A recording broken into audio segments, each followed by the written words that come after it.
ಕೋಪವಾದಳದೆ ಸಮಾಧಾನಿಯಾಗಿರಬೇಕು.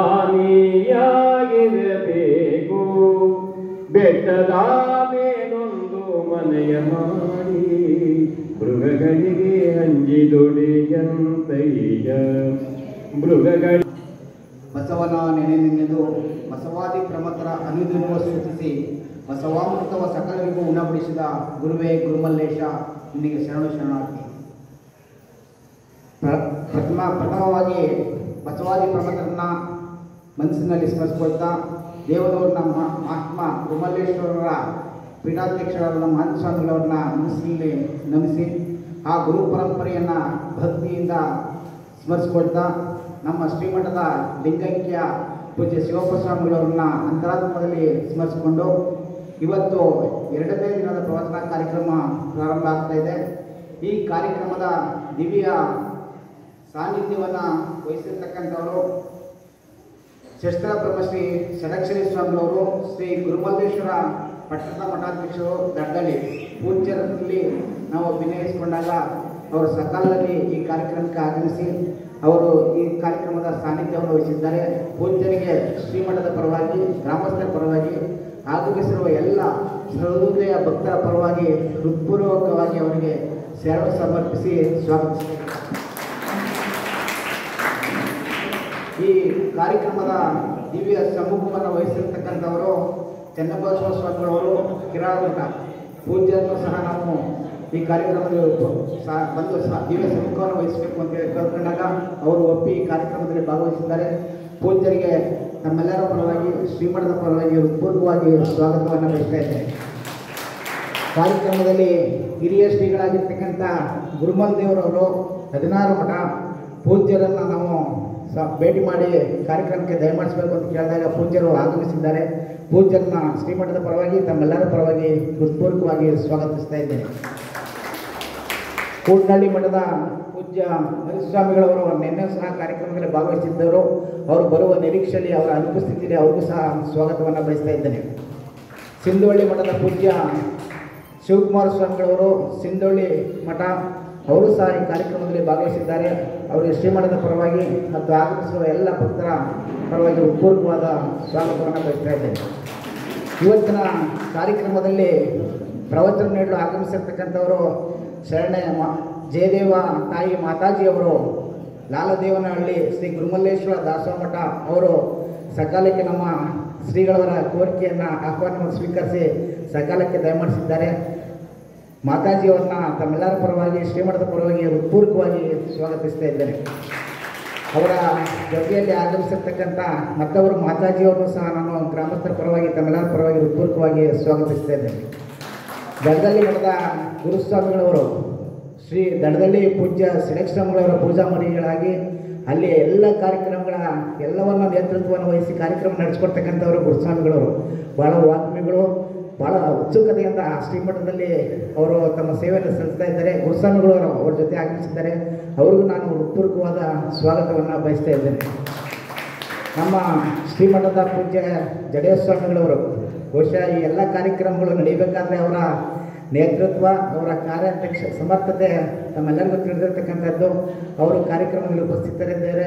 ಪೂಜ್ಯರಿಗೆ ನಾನು ಗ್ರಾಮಸ್ಥರ ಪರವಾಗಿ ಆಗಮಿಸಿರುವ ಎಲ್ಲ ಭಕ್ತರ ಪರವಾಗಿ ಹೃತ್ಪೂರ್ವಕವಾಗಿ ಸ್ವಾಗತವನ್ನು ಮಾಡುತ್ತಾ ಈ ಕಾರ್ಯಕ್ರಮದಲ್ಲಿ ಭಾಗವಹಿಸಿರುವ ಎಲ್ಲ ಆರೋಗ್ಯ ಶರಣಮೂರ್ತಿಗಳನ್ನು ಮತ್ತೊಮ್ಮೆ ನಾನು ಸ್ವಾಗತವನ್ನು ಮಾಡ್ತಾ ಕಾರ್ಯಕ್ರಮದಲ್ಲಿ ವಿವಿಧ ಗ್ರಾಮಗಳಿಂದ ಆಗಮಿಸಿದಂಥ ಎಲ್ಲ ಶರಣರು ಕಾರ್ಯಕ್ರಮಕ್ಕೆ ಭಾಗವಹಿಸಿದ್ದಾರೆ. ಬಹುಶಃ ಶ್ರೀಗಳ ಮೇಲಿನ ಅಭಿಮಾನ, ಶ್ರೀಮಠದ ಮೇಲಿನ ಅಭಿಮಾನದ ಇಟ್ಟು ಎಷ್ಟೇ ಕತ್ತಲೆ ಆಗಲಿ ಏನೇ ಆಗಲಿ ನಾವು ಹೋಗಬೇಕು, ಶ್ರೀಗಳವರು ನಮಗೆ ಆಹ್ವಾನವನ್ನು ನೀಡಿದ್ದಾರೆ ಅಂತ ವಿವಿಧ ಗ್ರಾಮಗಳಿಂದ ಬಂದಿರತಕ್ಕಂಥ ಎಲ್ಲ ಶರಣ ಭಕ್ತರನ್ನ ಮತ್ತು ಗ್ರಾಮಸ್ಥರನ್ನ ಮತ್ತು ತಾಯಂದರನ್ನ, ಪುಟಾಣಿ ಮಕ್ಕಳನ್ನ ಎಲ್ಲರನ್ನೂ ಸಹ ಹೃತ್ಪೂರ್ವಕವಾಗಿ ನಾನು ವೈಯಕ್ತಿಕವಾಗಿ ಅವರೆಲ್ಲರಿಗೂ ಸಹ ಸ್ವಾಗತವನ್ನು ಬಯಸ್ತಾ ಇದ್ದೇನೆ. ಮತ್ತು ಇದುವರೆಗೂ ಭಜನವನ್ನು ನಡೆಸ್ತಕ್ಕಂಥ ಭಜನಾ ಮಂಡಳಿಯವರಿಗೆ ಹೃತ್ಪೂರ್ವಕವಾದ ಧನ್ಯವಾದಗಳನ್ನು ಅರ್ಪಿಸಿ ಅವ್ರಿಗೂ ಸಹ ಕಾರ್ಯಕ್ರಮದಲ್ಲಿ ಭಾಗವಹಿಸಿ ಅಂತೇಳಿ ಕೋರ್ತಾ ಅವ್ರಿಗೂ ಸಹ ಸ್ವಾಗತವನ್ನು ಬಯಸ್ತಾ ಇದ್ದೇನೆ.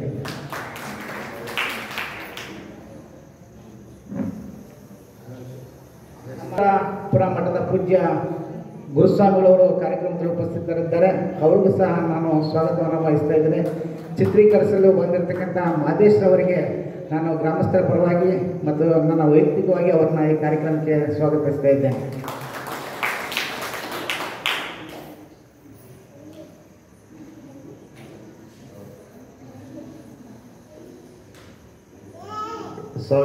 ಸ್ವಾಗತ ಭಾಷಣ ಮಾಡಿದಂಥ ಎಸ್ ಎಲ್ ನಾಗರಾಜ್ ಅವರಿಗೆ ಧನ್ಯವಾದಗಳು. ಈಗ ಮುಂದಿನ ಕಾರ್ಯಕ್ರಮ ಪ್ರವಚನ ಶರಣೆ ಜಯದೇವಿ ತಾಯಿ ಗುರುಮಲೇಶ್ವರ ದಾಸೋಹ ಮಠ ಲಾಲ್ನಳ್ಳಿ ಇವರಿಂದ.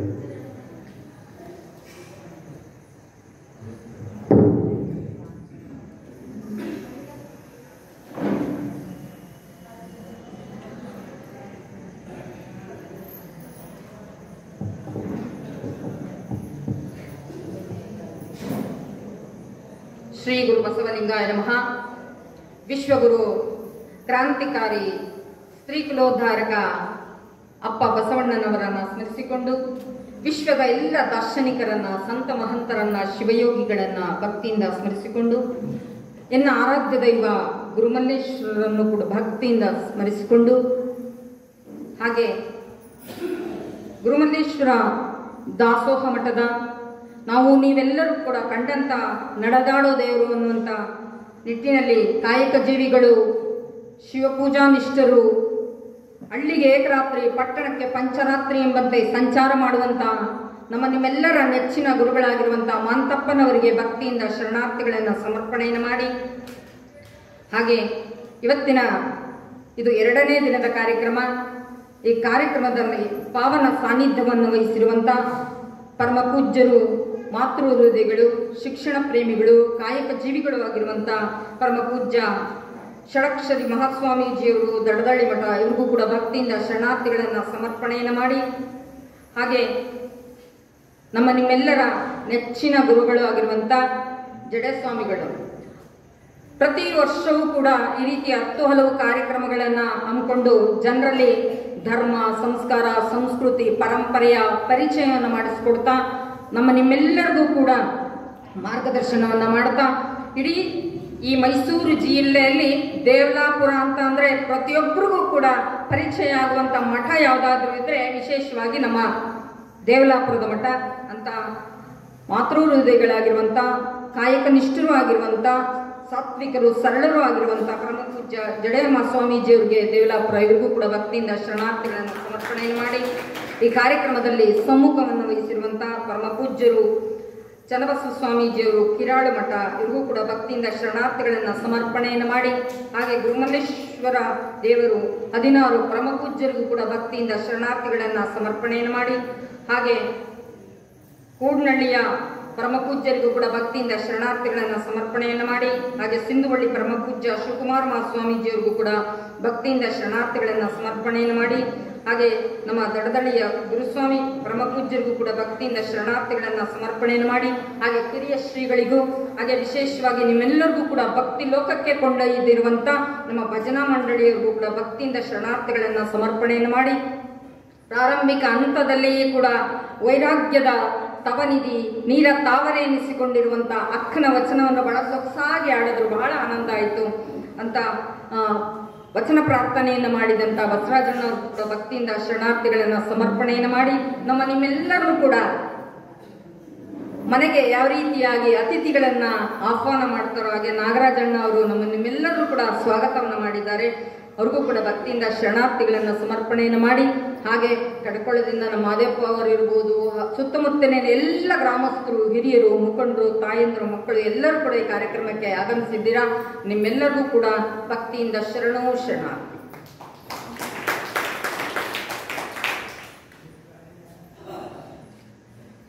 ಶ್ರಾವಣ ಮಾಸದಲ್ಲಿ ನಾವು ನೀವೆಲ್ಲರೂ ಕೂಡ ಒಳ್ಳೆ ವಿಚಾರಗಳನ್ನು ಕೇಳಬೇಕು, ಮನನವನ್ನು ಮಾಡ್ಕೋಬೇಕು, ಅದನ್ನು ತನ್ನ ಬದುಕಿನಲ್ಲಿ ಜೀವನದಲ್ಲಿ ಅಳವಡಿಸ್ಕೋಬೇಕು ಅನ್ನುವಂಥದ್ದು. ಬಸವಾದಿ ಶಿವಶರಣರ ಆ ಬದುಕು, ಬರಹ, ಬೋಧೆ ಅನ್ನುವಂಥದ್ದನ್ನು ನಾವು ಅವಲೋಕನ ಮಾಡ್ತಾ ಹೋದಾಗ ನಮ್ಮ ಬದುಕನ್ನು ಒಬ್ಬ ಕೃಷಿಕನ ರೀತಿಯಾಗಿ ಹಸನುಗೊಳಿಸುವಂಥ ವಿಧಾನ ಇದೆಯಲ್ಲ, ಅದು ನಮಗೆ ಶರಣರು ಕಲಿಸಿಕೊಟ್ಟಂಥ ಒಂದು ಪಾಠ ಅನ್ನೋದು.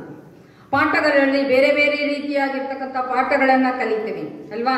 ನಮ್ಮ ಮಕ್ಕಳು ಭೌತಿಕವಾಗಿರುವಂಥ ಶಿಕ್ಷಣವನ್ನು ಕಲಿತಾರೆ, ಆದರೆ ಅದಕ್ಕಿಂತ ಮುಂಚಿತವಾಗಿ ತಾಯಿ ತಂದೆ ಆದಂಥವರು ಮಕ್ಕಳಿಗೆ ಬಾಲ್ಯದಲ್ಲಿ ಗುಣ ಸ್ವಭಾವವನ್ನ ಪ್ರಾರಂಭಿಕ ಹಂತದಲ್ಲಿ ಕಲಿಸಿದ್ರೆ ಶಾಲೆಗೆ ಹೋಗಿ ಮಕ್ಕಳು ಬುದ್ಧಿ ವಿಕಾಸದ ಒಂದು ವಿದ್ಯೆಯನ್ನ ಕಲಿತ್ಕೊಂಡ್ಬರ್ತಾರೆ. ಆ ರೀತಿಯ ಶಿಕ್ಷಣವನ್ನ ಪಡೆಯುವಂತ ಮಕ್ಕಳಿಗೆ ಆ ಭೌತಿಕವಾಗಿರುವಂತಹ ಶಿಕ್ಷಣದ ಜೊತೆಗೆ ಭೌತಿಕವಾಗಿರುವಂತಹ ಭೌತಿಕವಾಗಿ ಶಿಕ್ಷಣವನ್ನು ಕೊಡಿಸೋದೇ ಬೇರೆ, ಆದರೆ ಭೌತಿಕವಾಗಿರುವಂತಹ ಶಿಕ್ಷಣವನ್ನ ಕೊಡಿಸ್ತಾ ಹಾಗೆ ಆಧ್ಯಾತ್ಮಿಕವಾಗಿರುವಂತಹ ಸಂಸ್ಕಾರವನ್ನು ಕೂಡ ಕೊಡಬೇಕು ಅನ್ನುವಂಥದ್ದು. ಇವತ್ತು ಭೌತಿಕವಾಗಿರುವಂತಹ ಶಿಕ್ಷಣವನ್ನ ಕೊಟ್ಟು ನಮ್ಮ ಮಕ್ಕಳನ್ನ ಬಹಳ ಬುದ್ಧಿವಂತರಾಗಬೇಕು, ಜಾಣರಾಗಬೇಕು, ಹೆಚ್ಚಿನ ಅಂಕವನ್ನ ತಗೋಬೇಕು ಅಂತೇಳಿ ತಂದೆ ತಾಯಿಗಳು ಅಂತ ಬಹಳ ದೊಡ್ಡ ಉದ್ದೇಶವನ್ನ ಇಟ್ಕೊಂಡಿರ್ತಾರೆ ಅಲ್ವಾ. ಎಷ್ಟೋ ಜನ ಮಕ್ಕಳಿಗೆ ಶಿಕ್ಷಣವನ್ನ ಕೊಡ್ತೇವೆ, ಚೆನ್ನಾಗಿ ಓದಿಸ್ತೇವೆ, ಅವನಿಗೆ ಒಳ್ಳೆ ಸಂಸ್ಕಾರ ಇಲ್ಲ ಅಂತ ಅಂದ್ರೆ ಏನು ಓದಿ ಏನು ಪ್ರಯೋಜನ ಅಲ್ವಾ. ಅದಕ್ಕೋಸ್ಕರವಾಗಿ ಶರಣರು ಶಿಕ್ಷಣದ ಜೊತೆಗೆ ಒಳ್ಳೆ ಸಂಸ್ಕಾರವನ್ನು ಕೊಡಬೇಕು ಅಂತ ಹೇಳ್ತಾರೆ. ಹೇಗೆ ಸಂಸ್ಕಾರವನ್ನ ಕೊಡ್ತೇವೆ? ವಸ್ತುವಿಗೆ ಸಂಸ್ಕಾರವನ್ನು ಕೊಟ್ಟು ಬಳಕೆ ಮಾಡ್ಕೊಳ್ಳೋದು ನಮ್ಗೆಲ್ಲರಿಗೂ ಕೂಡ ಗೊತ್ತು, ಆದ್ರೆ ನಮಗೆ ಸಂಸ್ಕಾರವನ್ನ ಪಡ್ಕೋಬೇಕಲ್ವಾ. ಅದಕ್ಕೆ ಬಸವಾದಿ ಶಿವಶರಣರು ಹಲವಾರು ರೀತಿಯಾಗಿರ್ತಕ್ಕಂಥ ಉದಾಹರಣೆ ಸಹಿತವಾಗಿ ನಮಗೆ ಪರಿಚಯವನ್ನು ಮಾಡಿಕೊಡ್ತಾರೆ. ಉದಾಹರಣೆಗೆ ನಾವೇನ್ ಮಾಡ್ತೀವಿ, ನಾವೆಲ್ಲರೂ ಭತ್ತ ಬೆಳಿತೀವಲ್ವಾ ರೈತರು, ಆ ಭತ್ತಕ್ಕೂ ಕೂಡ ಒಂದು ಸಂಸ್ಕಾರವನ್ನ ಕೊಡ್ತೇವೆ. ಭತ್ತ ತಂದ್ಬಿಟ್ಟು ಹಾಗೆ ಪಾತ್ರೆಗೆ ಹಾಕಿ ನೀರಿಟ್ಟರೆ ಅದು ಅನ್ನ ಆಗೋದಿಲ್ಲ ಅಲ್ವಾ. ಅದಕ್ಕೆ ಸಂಸ್ಕಾರವನ್ನ ಕೊಡಬೇಕು, ಮಿಷಿನ್ಗೆ ಹಾಕಿಸ್ಬೇಕು, ಹಸನ್ ಮಾಡಬೇಕು, ಕ್ಲೀನಾಗಿ ತೊಳೆದು ಅಥವಾ ಕರೆಕ್ಟಾಗಿ ನೀರಿಟ್ರೆ ಉಪ್ಪು ಹಾಕಿದ್ರೆ ಮಾತ್ರ ಅದು ಚೆನ್ನಾಗಿ ಅನ್ನ ಆಗ್ತದೆ. ಹಾಗೆ ಬೆರಣಿಯಿಂದ ನಾವೇನ್ ಮಾಡ್ತೀವಿ, ವಿಭೂತಿಯನ್ನ ತಯಾರು ಮಾಡ್ತೀವಿ. ಸುಮ್ಮನೆ ಬೆರಳಿ ತಟ್ಬಿಟ್ಟು ಒಣಗಿದ ಮೇಲೆ ತರಿಸ್ಕೊಳಕ್ ಆಗ್ತದ? ಇಲ್ಲ, ಅದಕ್ಕೆ ಸಂಸ್ಕಾರವನ್ನ ಕೊಡಬೇಕು. ಹೇಗೆ ಕೊಡುವಂಥದ್ದು ವಿಭೂತಿಗೆ? ಆ ಬೆರಳಿಯನ್ನ ಸುಟ್ಟು ಅದನ್ನ ಬೂದಿ ಮಾಡಿ ತದನಂತರ ಹಲವಾರು ರೀತಿಯಾಗಿರುವಂತಹ ಸಂಸ್ಕರಣೆಗೆ ಒಳಪಡಿಸಿ ಆ ವಿಭೂತಿಯನ್ನ ಗಟ್ಟಿ ಮಾಡಿ ಗುರುಗಳ ಕಡೆಯಿಂದ ಆಶೀರ್ವಾದವನ್ನು ಮಾಡಿಸ್ಕೋಬೇಕು. ಒಂದು ಕ್ರಿಯಾಗಟ್ಟಿ, ಒಂದು ಸಾದಾ ಗಟ್ಟಿ. ಅದನ್ನ ಕ್ರಿಯಾಗಟ್ಟಿಯನ್ನ ಪೂಜಾ ಮನೆಯಲ್ಲಿಟ್ಟು ನಾವು ವಿಭೂತಿ ಧಾರಣೆಯನ್ನ ಮಾಡ್ಕೋಬೇಕು. ಈ ವಿಭೂತಿ ಧಾರಣೆಯನ್ನ ನಾವೆಲ್ಲರೂ ಕೂಡ ಮಾಡ್ಕೊಳ್ತೀವಿ ಅಲ್ವಾ. ಆದ್ರೆ ಎಷ್ಟೋ ಜನ ಬೇರೆ ಬೇರೆ ರೀತಿಯಾಗಿರುವಂತಹ ವಿಭೂತಿ ಧಾರಣೆಯನ್ನ ಮಾಡೋದನ್ನ ನಾವು ನೋಡ್ತೇವೆ ಅಲ್ವಾ. ಇದೇನು ಈ ರೀತಿಯಾಗಿ ಹೇಳ್ತಾ ಇದ್ದೀರಾ ಅನ್ಬೋದು. ಕೆಲವರು ವಿಭೂತಿ ಧಾರಣೆ 3 ಬೆರಳಲ್ಲಿ ಪೂರ್ಣವಾಗಿ ಹಣೆ ಮೇಲೆ ಕೈ ಹಚ್ಚಿ ಧಾರಣೆ ಮಾಡ್ಕೊಳ್ತಾರೆ. ಕೆಲವರು ಈ ಕಡೆ ಸ್ವಲ್ಪ ಈ ಕಡೆ ಸ್ವಲ್ಪ ಧಾರಣೆ ಮಾಡ್ಕೊಳ್ತಾರೆ. ಹಾಗಾದ್ರೆ ವಿಭೂತಿ ಧಾರಣೆಯನ್ನ ಹಣೆಗೆ ಧರಿಸ್ಕೊಳ್ತಾರೆ, ಉಳಿದಿದ್ದನ್ನ ಸ್ವಲ್ಪ ಕುತ್ತಿಗೆಗೆ ಹಚ್ಕೊಂತಾರೆ, ಇನ್ನು ಸ್ವಲ್ಪ ಉಳಿದ್ರೆ ಕೈಗೆ ಲೇಪನ ಮಾಡ್ಕೊಳ್ತೀವಿ ಅಲ್ವಾ. ನಾವೆಲ್ಲರೂ ಈ ರೀತಿಯಾಗಿರುವಂತ ವಿಭೂತಿ ಧಾರಣೆ ಮಾಡ್ಕೊಳ್ತೀವಿ. ಆದ್ರೆ ಶರಣರು ಯಾವ ರೀತಿಯಾಗಿ ಆ ವಿಭೂತಿ ಧಾರಣೆ ಮಾಡ್ಕೋಬೇಕು ಅಂತ ಹೇಳ್ತಾರೆ. ಈ ದೇಹದ 48 ಸ್ಥಾನಗಳಿಗೂ ಕೂಡ ವಿಭೂತಿಯನ್ನ ಧಾರಣೆ ಮಾಡ್ಕೋಬೇಕು ಅನ್ನುವಂಥದ್ದು. ಯಾಕೆ ವಿಭೂತಿ ಧಾರಣೆ ಮಾಡ್ಕೋಬೇಕು ಅಂತ ಹೇಳಿದ್ರೆ, ಈ ಜಗತ್ತಿನಲ್ಲಿ ಪ್ರತಿಯೊಂದು ವಸ್ತುವಿಗೂ ಕೂಡ ಎಕ್ಸ್ಪೈರಿ ಡೇಟ್ ಅನ್ನೋದಿದೆ ಅಲ್ವಾ. ಏನಾದ್ರೂ ತಗೊಳ್ರಿ, ಆ ಎಕ್ಸ್ಪೈರಿ ಡೇಟ್ ಮುಗಿತಾ ಬರ್ತಾ ಇದೆ ಅಂದ್ರೆ ಬೈ 1 get 1 ಕೊಟ್ಬಿಡ್ತಾರೆ ನಮ್ಗೆಲ್ಲರಿಗೂ. ಅದಕ್ಕೆ ಈ ಜಗತ್ತಿನಲ್ಲಿ ಯಾವುದೇ ರೀತಿ ಎಕ್ಸ್ಪೈರಿ ಡೇಟ್ ಇಲ್ಲದಂತ ಒಂದು ವಸ್ತು ಯಾವುದಾದ್ರೂ ಇದ್ರೆ ಅದು ವಿಭೂತಿ ಅನ್ನುವಂಥದ್ದು. ಅದಕ್ಕೋಸ್ಕರವಾಗಿ ಅಂತ ವಿಭೂತಿಯನ್ನ ನಾವೆಲ್ಲರೂ ಕೂಡ ಪೂಜ್ಯ ಭಾವದಿಂದ ಲಿಂಗ ಪೂಜೆ ಮಾಡ್ತಾರೆ. ಪ್ರತಿನಿತ್ಯವೂ ಕೂಡ ಒಂದು ಹೂಪತ್ರೆಯನ್ನ ಹಾಕಿ ಅದಕ್ಕೆ ಭಕ್ತಿಯಿಂದ ಪೂಜೆಯನ್ನ ಮಾಡಿ ತದನಂತರ ವಿಭೂತಿ ಧಾರಣೆಯನ್ನ ಮಾಡ್ಕೋಬೇಕು ಅನ್ನುವಂಥದ್ದು. ಈ ಎಲ್ಲವನ್ನ ಸಂಸ್ಕಾರವನ್ನ ಕೊಡುವಂತ ಉದ್ದೇಶ ಏನಾಗಿತ್ತಪ್ಪ ಅಂದ್ರೆ, ಶರಣರು ಸನ್ಮಾರ್ಗಕ್ಕೆ ಬರಲಿ ಅನ್ನುವಂಥದ್ದು, ಅವರಿಗೆ ಭಕ್ತಿ ಮೂಡ್ಲಿ ಅನ್ನುವಂಥದ್ದು. ಭಕ್ತಿಗಳಲ್ಲಿ ಬೇರೆ ಬೇರೆ ಭಕ್ತಿಗಳನ್ನ ನಾವು ಕಾಣ್ತೇವೆ ಅಲ್ವಾ. ಮೂಢ ಭಕ್ತಿ ಇರ್ಬೋದು, ಕಂದಾಚಾರ ಭಕ್ತಿ ಇರ್ಬೋದು, ಮೌಢ್ಯ ಭಕ್ತಿ ಇರ್ಬೋದು, ಮುಗ್ಧ ಭಕ್ತಿ ಇರ್ಬೋದು, ಶ್ರದ್ಧಾ ಭಕ್ತಿ ಇರ್ಬೋದು. ಅದಕ್ಕೆ ಶರಣರು ಏನ್ ಮಾಡಿದ್ರು, ಈ ಎಲ್ಲ ಭಕ್ತಿಗಳನ್ನು ಏನ್ ಮಾಡಿದ್ರು ಅಂದ್ರೆ ಭಯವನ್ನ ಹುಟ್ಟಿಸಿ ನಮಗೆ ಭಕ್ತಿಯನ್ನ ನೀಡ್ತಾ ಹೋದ್ರು, ಭಕ್ತಿಯನ್ನ ಹೇಳ್ತಾ ಹೋದ್ರು ಅನ್ನೋಂಥದ್ದು. ಆದ್ರೆ ಶರಣರು ಭಯದ ಭಕ್ತಿಯನ್ನ ನಮ್ಮ ಯಾರಿಗೂ ಕೂಡ ಬೋಧಿಸ್ಲೇ ಇಲ್ಲ ಅಂತ. ನಿಷ್ಕಲ್ಮಶವಾಗಿರುವಂತ ಮನಸ್ಸಿನಿಂದ ನೀನು ಭಕ್ತಿಯನ್ನ ಭಗವಂತನಿಗೆ ಸಮರ್ಪಣೆಯನ್ನ ಮಾಡಿದ್ರೆ ಸಾಕು, ಭಗವಂತ ಒಲಿತಾನೆ ಅನ್ನೋದು. ಆದ್ರೆ ನಮ್ಮ ಭಕ್ತಿ ಹೇಗಿದೆಯಪ್ಪ ಅಂತ ಅಂದ್ರೆ, ಶರಣರು ಎಷ್ಟೋ ಸಲ ಹೇಳ್ತಾ ಇರ್ತಾರೆ, ನಮ್ಮ ಭಕ್ತಿ ಪ್ರಾರಂಭಿಕ ಹಂತದಲ್ಲಿ ಹೇಗಿರ್ತದೋ ಕೊನೆ ತನಕ ಹಂಗೆ ಇರ್ಬೇಕಂತ. ಆದ್ರೆ ನಮ್ಮಗಳ ಭಕ್ತಿ ಹೇಗಾಗಿದೆ ಅಂತ ಹೇಳಿ ಶರಣರು ಹೇಳ್ತಾರೆ, ಬರ ಭಕ್ತಿ ಅರೆ ಎತ್ತು ಕಾಣಿರಣ್ಣ, ಮೊದಲೇ ದಿನ ಹಣೆ ಮುಟ್ಟಿ ಮರುದಿನ ಕೈ ಮುಟ್ಟಿ 3 ದಿನಕ್ಕೆ ತೂಕಡಿಕೆ ಕಾಣಿರಣ್ಣ ಅಂತ ಹೇಳ್ತಾರೆ. ಇಡಿದುದ ಬಿಡದಿದ್ದರೆ ಕಡೆಗೆ ಚಾಚುವ, ಅಲ್ಲದಿದ್ದರೆ ನಡು ನೀರಲ್ಲದ್ದುವ ಕೂಡಲ ಸಂಗಮ ದೇವ ಅಂತ ಹೇಳ್ತಾರೆ. ನಮ್ಮ ಭಕ್ತಿ ಹೇಗಿರ್ಬೇಕು ಅಂದ್ರೆ, ಮೊದ್ಲು ನಮಗೆ ಪ್ರಾರಂಭದಲ್ಲಿ ಬಹಳ ಏನು ಗೊತ್ತಾಗಿರಲ್ವಲ್ಲ, ಹೊಸದು ಬಹಳ ಭಕ್ತಿಯನ್ನ ಮಾಡ್ತೀವಿ. ಸ್ವಲ್ಪ ದಿನ ಆದ ತಕ್ಷಣ ಅಯ್ಯೋ ದಿನ ಯಾರು ಪೂಜೆ ಮಾಡ್ಕೊಂತಾರೆ, ದಿನ ಯಾರು ವಿಭೂತಿ ಧರಿಸ್ಕೊಂತಾರೆ ಅಂತ ಹೇಳೋದು, ಹಾಗೆ ಸುಮ್ಮನೆ ಒಂದು ಗಂಕಡ್ಡಿ ಬೆಳಗೊಡ್ತಾರದು. ಆಮೇಲೆ ನಾವೇನಾದ್ರೂ ಭಗವಂತನಲ್ಲಿ ಒಂದು ಬೇಡಿಕೆ ಇಡ್ತೀವಿ, ಅದು ಅಕಸ್ಮಾತ್ ಆಗಿ ನಿಮಗೆ ಈಡೇರಿದ್ರೆ ಅದೇ ಭಕ್ತಿಯನ್ನ ಮುಂದುವರಿಸ್ಕೊಂತೀವಿ. ಅದಾಗ್ಲಿಲ್ಲ ಅಂತ ಅಂದ್ರೆ ಅಯ್ಯೋ ಏನ್ ಭಗವಂತ ಎಷ್ಟು ಮಾಡಿದ್ರು ಇಷ್ಟೇ, ಅದಕ್ಕೆ ನಾ ಇಷ್ಟೇ ಮಾಡೋದು ಅಂತೀವಿ ಅಲ್ವಾ. ಅದಕ್ಕೋಸ್ಕರವಾಗಿ ಅಕ್ಕನ ಭಕ್ತಿ ನೋಡಿ ಹೇಗಿತ್ತು ಅನ್ನುವಂಥದ್ದನ್ನ, ಅದಕ್ಕೆ ನಮ್ಮ ಬದುಕಿನಲ್ಲಿ ಜೀವನದಲ್ಲಿ ಹಲವಾರು ಜನ ಆದರ್ಶದ ಬದುಕನ್ನ ನಾವು ಇಟ್ಕೋಬೇಕು ಅನ್ನುವಂಥದ್ದು. ನನಗೆ ತುಂಬಾ ಜನ ಹೇಳ್ತಾ ಇರ್ತಾರೆ, ಯಾರಾದ್ರೂ ಚಿಂತನೆಯನ್ನು ಮಾಡುವಂತ ಸಂದರ್ಭದಲ್ಲಿ ಅಭಿನವ ಅಂತ ಬಳಸ್ತಾರೆ ಅಲ್ವಾ. ಅಕ್ಕ ಬಸವಣ್ಣ ಆ ಗುರುಮಲ್ಲೇಶ್ವರರು ಅಂದ್ರೆ ಅವರು ಈ ಜಗತ್ತಿನ ಸೂರ್ಯ ಚಂದ್ರರಿದ್ದ ಹಾಗೆ. ಸೂರ್ಯನಿಗೆ ಸೂರ್ಯನೇ ಸಾಟಿ, ಚಂದ್ರನಿಗೆ ಚಂದ್ರನೇ ಸಾಟಿ. ಈ ಜಗತ್ತಿನಲ್ಲಿ ಮತ್ತೊಂದು ಸೂರ್ಯ ಮತ್ತೊಂದು ಚಂದ್ರ ಬರೋದಕ್ಕೆ ಸಾಧ್ಯ ಇಲ್ಲ. ಹಾಗೆ ಈ ಜಗತ್ತಿನ ಬೆಳಕನ್ನು ಬೆಳಗುವಂತ ಧ್ರುವತಾರೆಗಳಾಗಿ ಅವರು ರಾರಾಜಿಸಿ ಈ ಜಗತ್ತಿಗೆ ಬೆಳಕನ್ನ ನೀಡಿದ್ರು ಅನ್ನುವಂಥದ್ದು.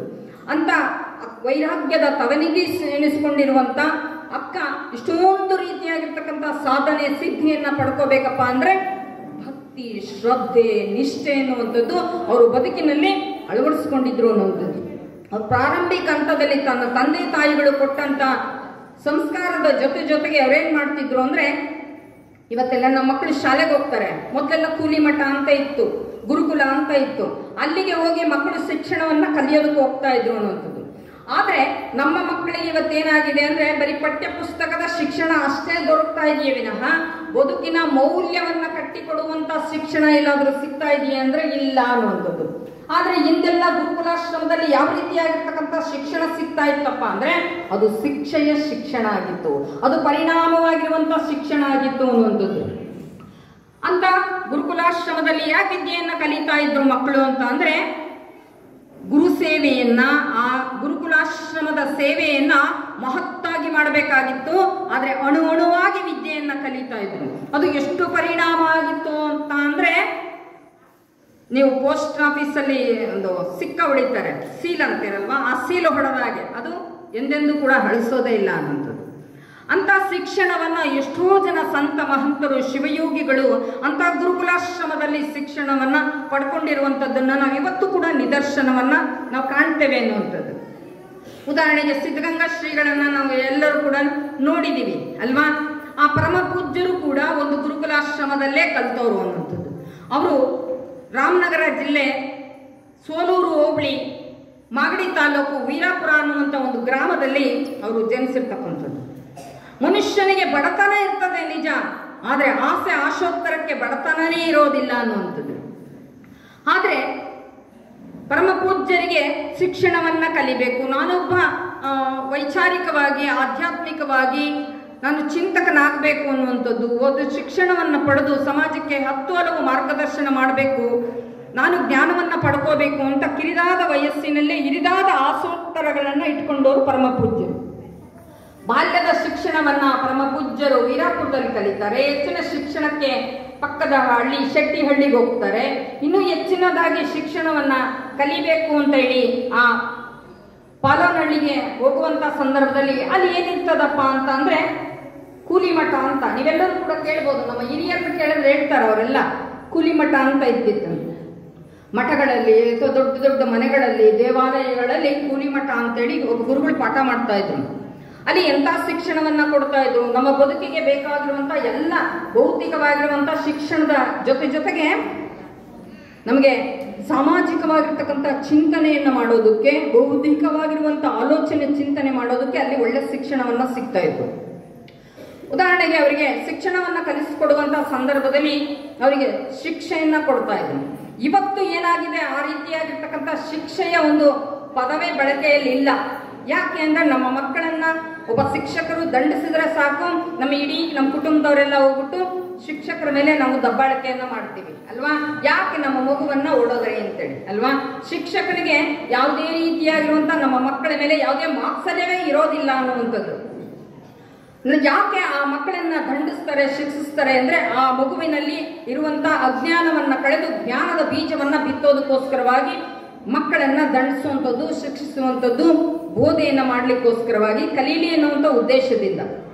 ಆದ್ರೆ ಪರಮ ಪೂಜ್ಯರು ಆ ಗುರುಕುಲಾಶ್ರಮದಲ್ಲಿ ಅಧ್ಯಯನ ಮಾಡುವಂತ ಸಂದರ್ಭದಲ್ಲಿ ಆ ಕೂಲಿ ಮಠದಲ್ಲಿ ಇವೆಲ್ಲ ಮಗ್ಗಿ ಮಕ್ಕಳೆಲ್ಲ ಟೇಬಲ್ಸ್ ಅಂತಿರಲ್ವಾ, ಅದೆಲ್ಲ ಹೇಳ್ಕೊಡ್ಬೇಕಾದ್ರೆ ಏನ್ ಮಾಡ್ತಿದ್ರು, ನಾವು ಬರ್ಲಿಲ್ಲ ಅಂದ್ರೆ ಗಂಟೆಗಳು ಇರ್ತಾ ಇದ್ವು, ಅದಕ್ಕೆ ಜೋತ್ ಬಿಡಬೇಕಾಗಿತ್ತು. ಅದು ಹೇಳ್ತಾ ಹೇಳ್ತಾ ಜೋತ್ ಬಿಟ್ಕೊಂಡ್ತಾನೆ ಮಗ್ಗಿಯನ್ನ ಟೇಬಲ್ಸ್ ಅನ್ನ ಕಲಿತಾ ಇದ್ರು. ಅದು ಪೂರ್ತಿ ಬಂದ್ಮೇಲೆ ಕೆಳಗೆ ಜಿಗಿದು ಮಗ್ಗಿಯನ್ನು ಒಪ್ಪಿಸ್ತಾ ಇದ್ರು. ಇವತ್ತು ಕೂಡ 70-80 ವರ್ಷದವ್ರನ್ನ ಲೆಕ್ಕ ಕೇಳಿದ್ರೆ ಅವ್ರು ಎಷ್ಟು ಚೆನ್ನಾಗಿ ಸುಮ್ಮನೆ ಹಿಂಗ್ ಬೆರಳಲ್ಲಿ ಹಿಂಗ್ ಅಂದ್ಬಿಟ್ಟು ಲೆಕ್ಕ ಹೇಳ್ತಾರೆ ಅಲ್ವಾ. ಇವತ್ತು ನಮ್ಮ ಮಕ್ಕಳಿಗೆಲ್ಲ ಕೇಳಿದ್ರೆ ಏನ್ ಮಾಡ್ತಾರೆ, ಒಂದು ಕ್ಯಾಲ್ಕುಲೇಟರ್ ಬೇಕು ಅಂತ ಹೇಳ್ತಾರೆ ಅಲ್ವಾ, ಲೆಕ್ಕ ಹಾಕೋದಕ್ಕೆ ಅಲ್ವಾ.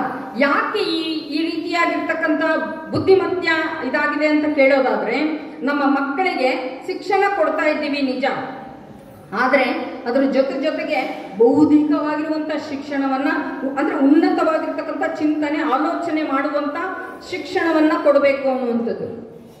ಪರಮ ಪೂಜ್ಯರು ಆ ರೀತಿಯಾಗಿರ್ತಕ್ಕಂಥ ಚಿಂತನೆ ಆಲೋಚನೆಯನ್ನ ಮಾಡಿ ಶಿಕ್ಷಣವನ್ನ ಕಲಿತರು. ಅದು ಪರಿಣಾಮವಾಗಿರುವಂತ ಶಿಕ್ಷಣ ಆಗಿತ್ತು ಅನ್ನುವಂಥದ್ದು.